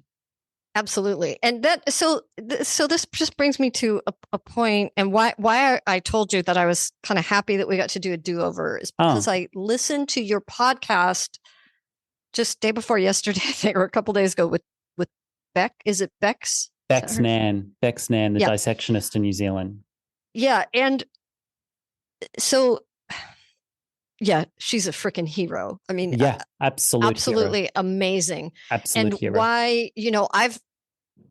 because of the pain science perspective and everything, I've been uncomfortable with this rise in popularity of, looking at bones and dissections and everything for a lot of reasons I'll mention for just a second. But that after listening to her, I really did kind of a 180. Like I still have the same feelings about it or the same perspective about what's uncomfortable for me with it. But I think the net benefit is so worth it.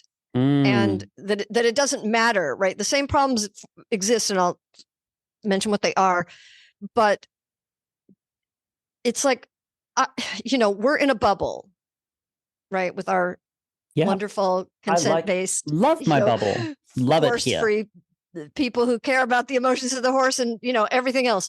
So we're in this little bubble, but I forget the whole wide world and almost all of the horse world is not. And so if something shocks people into going, oh my God, if that's what it takes, and I can see that is making an impact on people, that they're like, oh my God. And the world right now, like I keep worrying about, well, the pendulum would swing too much in a bad direction, but the world right now is so uncaring about the horse's feelings. Now, why I was conflicted about it is because it does emphasize this connection between structure and pain. Right. The horse has this structure, therefore they must have been in terrible pain. That's absolutely not true.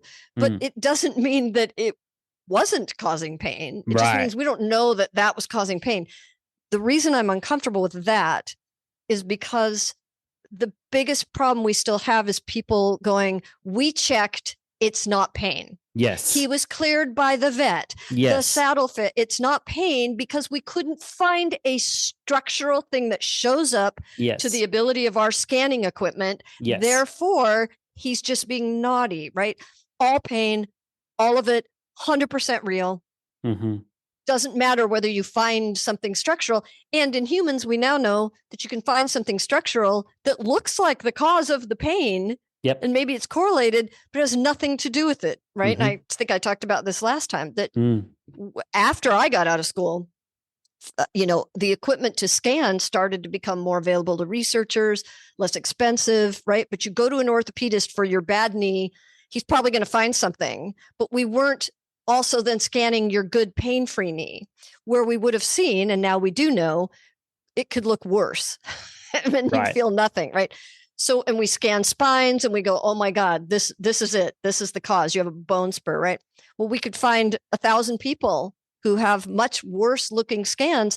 They don't have any pain. So making this decision, this close connection, the dark side of that is causing people to think then if we don't find it, it's not pain. Right. And it's always pain. I get that. So I get that. But I think on balance, the benefit of people being shocked and horrified to see what's being done to horses. And if horses, especially because she's showing things that are caused by training. Yeah.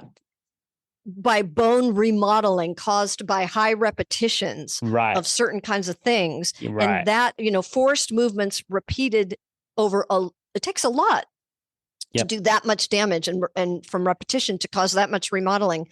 So that needs to be said, because that's a real thing. And there's almost no good outcome from that. Even if the horse doesn't feel pain in that body part, it's going to cause so many limitations in his body that will, right? That could be the cause of a soft tissue, repetitive stress somewhere else in their body. So it's still upside. Yep. Yeah. Thank you for saying that. I mean, she is a hero.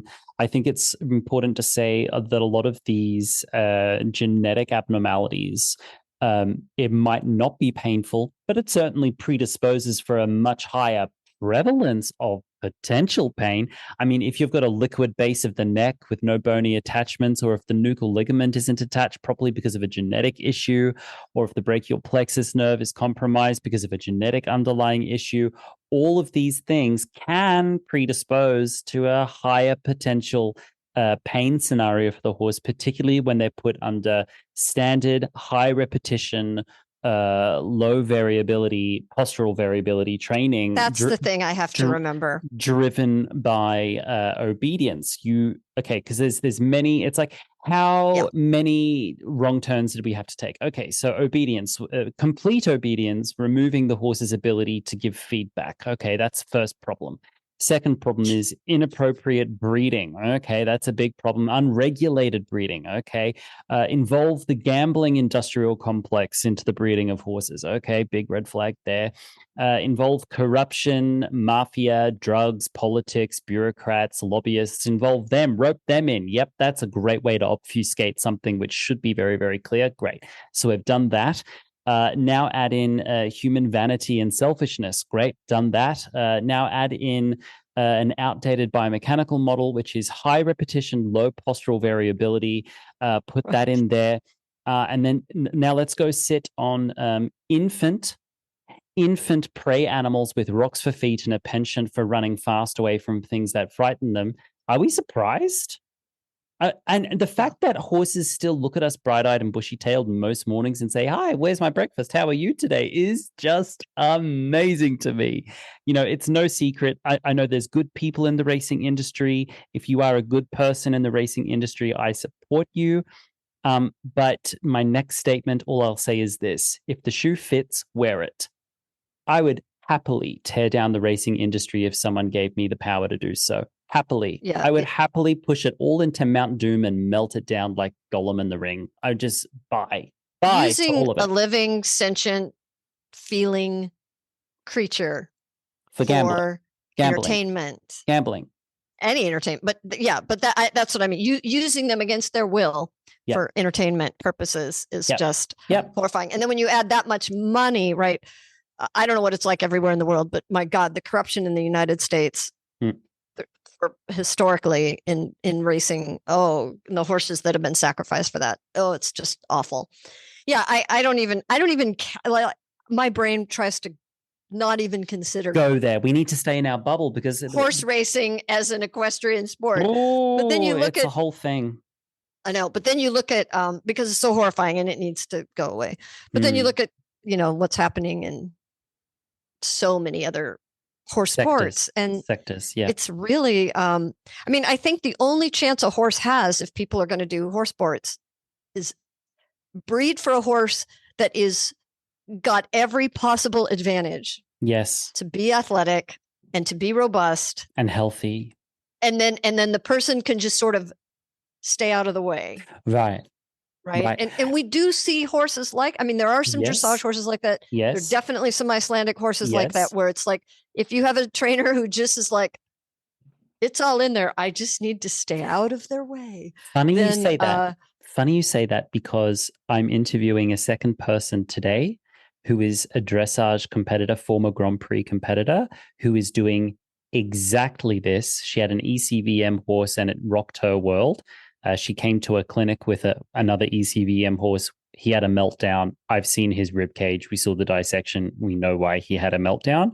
But she is doing exactly this. She's actually going out to average backyard breeders and trying to find like garden variety, ordinary horses that haven't been messed with by the breeding industrial complex. She wants to find an ordinary looking horse, just sound, ordinary moving, good mind, good body, good bone, to put it all together. So I'm actually going to be trying to find more and more people like this and celebrate them as much as I can. But, you know, humans have not been selectively bred to be athletic. I mean, a few people have done it, and a few countries have tried to do it. But I know a few dancers whose parents were dancers, and they were all freaks. Like, you have glasses on, right?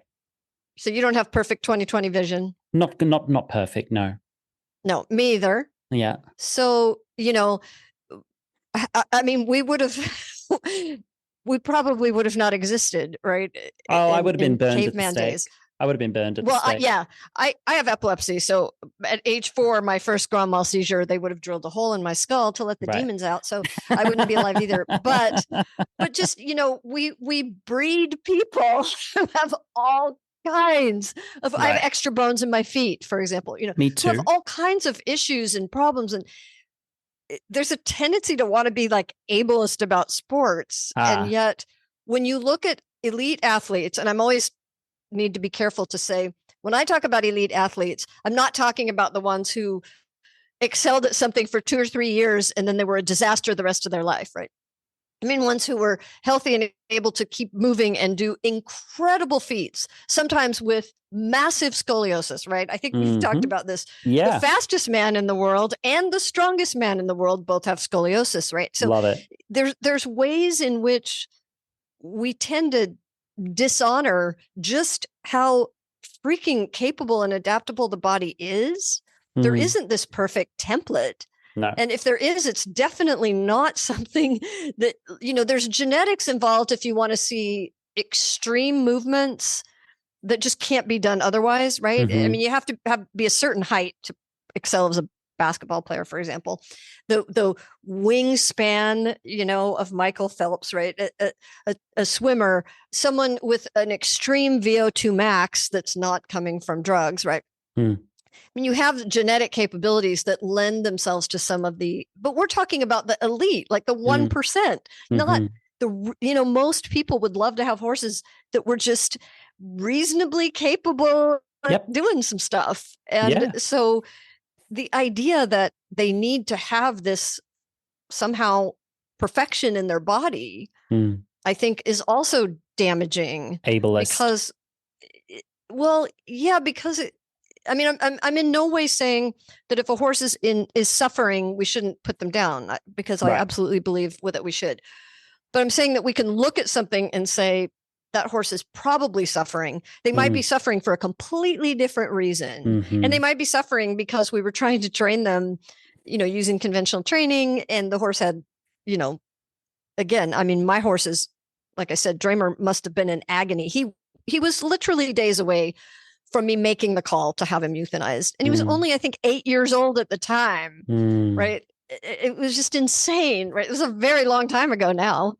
And so here he is, you know, 15 years later. But that's how I know how bad it can get. And, but we can look for structural problems and say that's the reason. And it might be, but it might not be. And I think continuing to honor how glorious Yes. and adaptable the body is, and how quickly it can do things. Yes. So it might be, so that's why I think it's worth, if you do a dissection or look at bones and say, oh my God, this is something we created through training. That's awful. Mm-hmm. But to say, oh my God, this horse was born with this strange, configuration, that doesn't necessarily have to mean that's destiny. Yeah. And a lot of horses can adapt to things. Yeah. Like, I'm uncomfortable that some people think they're not even sure kissing spines is necessarily painful. Well, to me, 90% of the time, that's probably caused by humans. It's at the very least, it's reducing the horse's chances to be agile. So that's going to be a hard no for me, no matter what. Mm-hmm. But it doesn't mean that if a horse has kissing spine, there's nothing you can do to make that horse feel good again. Correct. Or that the horse can't adapt to it, right? Correct. I have bone fusions that were done by design surgically. There's all kinds of stuff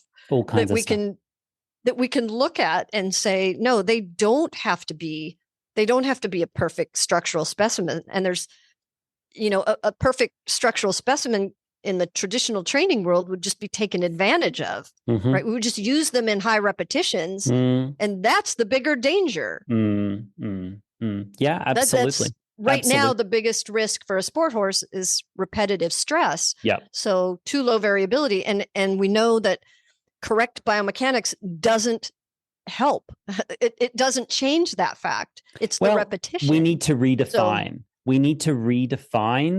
What that exactly means. If we're going to use the term of correct biomechanics, we do not need to redefine that. Okay. There's no definition of correct. Okay. But we can say healthy. Healthy, maybe. I mean, a correct biomechanics could be inclusive of variability and inclusive of desirable challenge under the right circumstances. I don't expect any. I know. The word is maybe misleading. My understanding. Well, if you look at the PhDs, most of the top biomechanics labs, they would never use that word.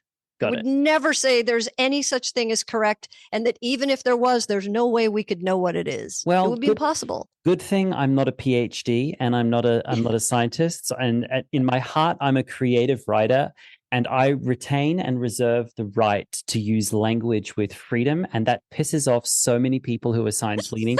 And sometimes people will come after me for the sole motivation that you didn't adhere to the terminology. I hate you, and that you're a bad person. And I'm like, sit down. Stop following me. I think we all can have our own lexicon. Yes. I mean, yeah. And in different science domains, the same words used differently in different science domains. If I'm talking scientifically, I usually try to say whose definition I'm using. That's helpful. Autonomy, I'm using the definition of autonomy and self-determination, right? And self-determination theory has a way of looking at autonomy. In other disciplines, it might just simply mean choice, right?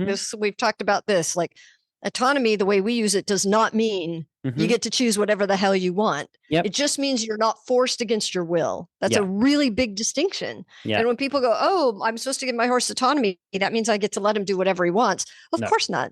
No, you haven't defined but it means you're not forcing him against his will. But it doesn't mean he gets to drag you where he wants to go either. That's not autonomy.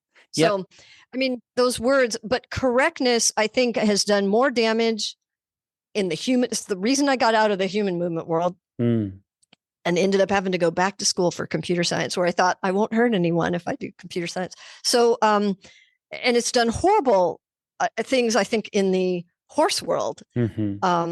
And because of the fallout from the idea that there is a correct and that everything else is lava and shameful. Or that there's some virtue by doing correctness when it's easy. When it doesn't exist. It's easy. It doesn't exist. I know it doesn't exist. But to round it out, there are biomechanics non-negotiables. I know.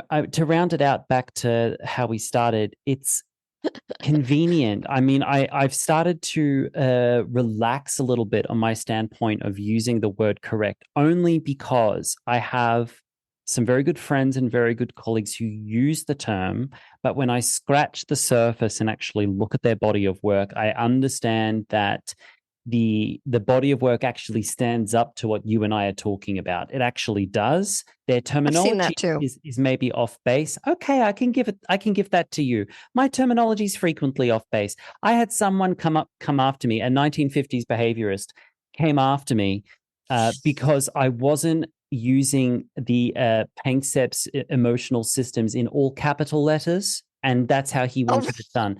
So they came after me because I wasn't writing pray, nurture, because I wasn't capitalizing them. You used a lowercase L in play? I used lowercase all letters, and therefore I was the enemy. Anyway, we're going to start rounding out the podcast so that I can actually get to my interview in a few minutes with my friend who's the dressage competitor, who's awesome. Someone I really want to talk to. But yeah, would you like to muck out something with me? Is there something? We muck out everything all the time, every direction four-dimensionally, Kathy. But pick a thing to muck out with me in the equestrian industry today. So, and every day I probably have a different answer. This is tricky for me because there's an answer that I feel personally right now, but it's really not the bigger scope of the world. Perfect. It's the part that's just the one that affects me personally is not the one that I think is most important. So, okay. I think, well, most of the horse world doesn't seem to appreciate or believe or have a value that the horse deserves some consent over how their body is used for human pleasure. Yes.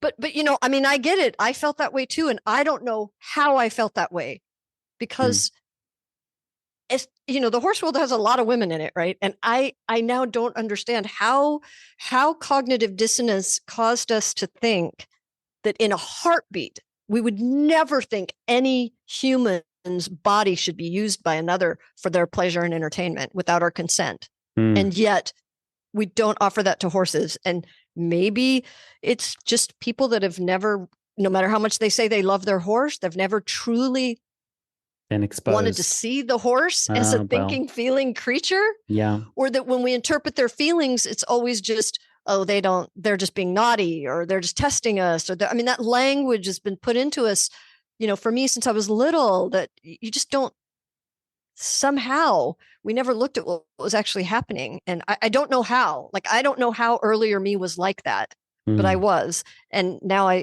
most of the horse world still is. So until we can get,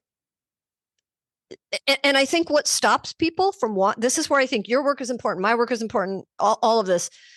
It's because I think a lot of people would naturally assume if you give them consent, you're always going to get a hard no. And of course, because if you're trading them that way, people know. I knew my horses didn't want to be doing what I was asking. I knew it. So it's like, if you know that, then you can't imagine there was ever a scenario where the horse would volunteer, and they certainly wouldn't volunteer to do hard, big, cool things. And or people will go, well, yeah, but then the horse will be unhealthy because he'll never exercise, right? I deal with that a lot. So part of, I think, what we're trying to do is show people there are options. It's not a consent or nothing, Or nothing. And then, it's like, no. Yeah. We had no role models before, but now we've got, years of role models of people showing there are all different kinds of ways in which horses can actually express so many things, but there are no guarantees. We can't say you're guaranteed to be able to ride that horse. That horse could still say hell no, and you may not yet have found a way to get him to say okay.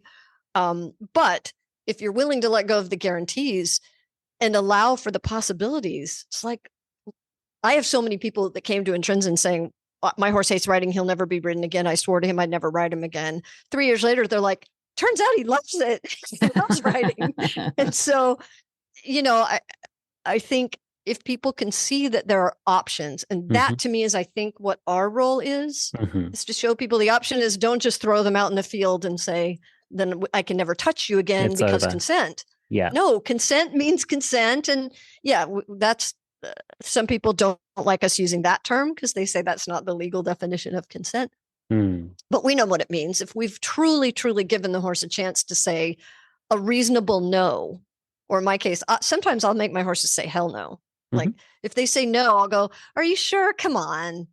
Yeah, you really want to do this. And they'll go, oh, okay. And then they'll be okay with it. Or they'll go, no, this time I really freaking mean it. And then I'll go, all right, they know I'll get off, right? But it's like there's so many ways that we can do it. There are so many And I options. think sport is some sport with a lot of reform. Some sport could even be possible, but no guarantees. That's the thing. We don't have guarantees with humans, right? We can't make someone fall in love with us. We can't make someone do exactly what we want. And I think that's how we have to see it. Do we really want a relationship with a horse? Otherwise, motorcycles, bicycles. Yes. Go to the gym. Snowboards. Go to the gym. It's cheaper. Thank you. I'll muck that out with you. Yes, absolutely. And next, how do you see yourself contributing towards the tide of change? Or if you don't want to answer that, define the tide of change in the horse world right now. I'm really conflicted. I have a lot of days right now where I feel very down about the whole thing. Except for, again, people like you. I knew you when you were just a nobody. But you were. Like you've always been a cheerleader. You've always been a cheerleader. You believed in me when nobody did. And your popularity and that people are wanting you as a clinician and all that is so heartwarming to me. Like that's one of the small, well, that's not small, but that's one of the small areas where I go, this is really giving me hope. And that things like this are happening, right? And not just you, but others too. So that there are moments to hope, and that is a big one. But we've talked years ago. Like I've been trying to work my way back out of the horse world for a long time because I don't feel like this is actually where I belong or want to be. And I keep trying to work my way out of it. So the pain science course will, of course, always be there. I will always continue to post examples and highlight people who are posting examples. I am making this app, which I tore down to the studs and then rebuilt in a different language now. And I think that will help contribute to this idea of people being able to help their horse without doing things like Intrinsic, right? That's a really extreme all-in thing. But just the idea of like, mapping your horse's body, knowing that your horse can solve his own movement problems, like just seeing into how your horse is able to operate as a horse in the natural world, and the importance of, what his daily life looks like, and things like that. So, and I'll always continue to post my examples, and I think my experiments with baby Nemo are, some people always hate it, but they'll be fun to see. And so that's where I see myself more as trying to highlight other people and show what other people are doing. But otherwise I'm kind of more going back to the human world. Back to the learning world where I really, and the horse world has not been very kind to me in the last 10 years. And I'm just tired of it. Yeah, you're a pioneer, and there's a pioneer fatigue that goes along with that. I've told this story in other places, but when I moved to Spain and sold my first horse business in Poland and closed that down, moved to Spain, I had €2 in my bank account. I was sitting on the side of a highway trying to hitch a ride up the mountain to go feed my horse because I was too tired to walk because it was a steep mountain. And I was chatting with you on Instagram Messenger, and I shared with you that I've never been more personally and professionally frightened in my life. And I've seen some hard shit in the dance industry, right? I've never been more terrified. And you did for me what you do for horses and for your students and friends. You said, Lockie, you got this. You said, many times in my life, I've had to tear it down to the studs, and I've always rebuilt, and it's always been better. You got this. And I mean, no one was believing in me, not even the people to my left and my right. you Can I stood just with say I me. was right? Well, So- we'll see. Jury's out, but you've always believed in me. There's a little special place in my heart for Kathy Sierra and for Intrinsic because I have deep, profound respect for how you stood by me and our ability to consistently share ideas and disagree with each other and agree with each other and help each other. As it's one of my great joys is to know you as a colleague. It's Aw. wonderful. And my last question for today, Kathy Sierra, is I'd like to ask you to take us home. I know you want to get out of the horse industry in a service capacity or leader capacity, but as a horsewoman or even a woman, what's home for you? It's an abstract question. What's the feeling of home? I know where home is for you, but this feeling of comfort, what is something that... Yeah. It's for me, and I know not everyone is comfortable with this, but for me, it's knowing that my horses are really happy without me, which in no way means they're not happy with me, right? It's not like saying, oh, they don't need me at all, right? But it's that they have a life that doesn't depend on me. I mean, obviously, someone has to give them food and water and stuff, but that they are happy as horses. That's my highest goal, and that's where I feel good. And having to take almost a full year off last year was really devastating. And even though I felt good about, because my horses always have at least 3 or 4 months off anyway, but it was amazing to me to see, and I don't think I could have gotten through that year where I couldn't even walk outside the front steps, to see that my horses were still thriving. Were they at their very best and their very happiest, right? Well, pretty close, I mean, I want to be the icing on the cake that makes everything better. And if I have to step in, because one does have problems or rehab or something, but for the most part, it's me knowing that their other 23 hours, or in my case, 24, they were happy. That's home for me, is that they have a horse life. They want to be great at being horses. Their goal and dream in life is not to be my horse and to fulfill my dreams. Their dream is to be just a great horse. Like, what would they dream? And what would they dream for their human, right? What would a dream human be instead of, I want my dream horse? I'm like, I picture the foal going, what would my dream human be, right? And I want to be I want home to me is feeling as close to that dream human for them as I can be. And it's amazing how little they actually really ask of us and how happy they can. They live in the moment and their basic needs are pretty basic, right? Yeah, that's beautiful. Kathy, thank you so much. I'm glad that we managed to get this down. It's been my pleasure to wake up with you this morning. Wishing you a lovely rest of your day. Thank you. Thank you. I'm charged up now for the rest of my day. So thank you. Perfect. Take care. Bye. Bye. You've been listening to the Emotional Horsemanship podcast. I am your host, Lockie Phillips, and that was my guest, Kathy Sierra. You can find out more about Kathy Sierra from her Instagram, Pantherflows, or Intrinsic. You can find out more about emotional horsemanship by going to emotionalhorsemanship.com. And if you like this podcast, please take a moment to review it and like it, follow, subscribe, whatever that thing is you're supposed to do. Please do that. It helps me. It helps me to continue delivering these to you. I really appreciate it. Thank you for being here. I hope you're really enjoying season 1. We're past 25 episodes now, and I'm told that if a podcast can go past 25 episodes at all, you're already in the top 10 percentiles. So I'm thrilled that you're still here and that you're all listening so consistently.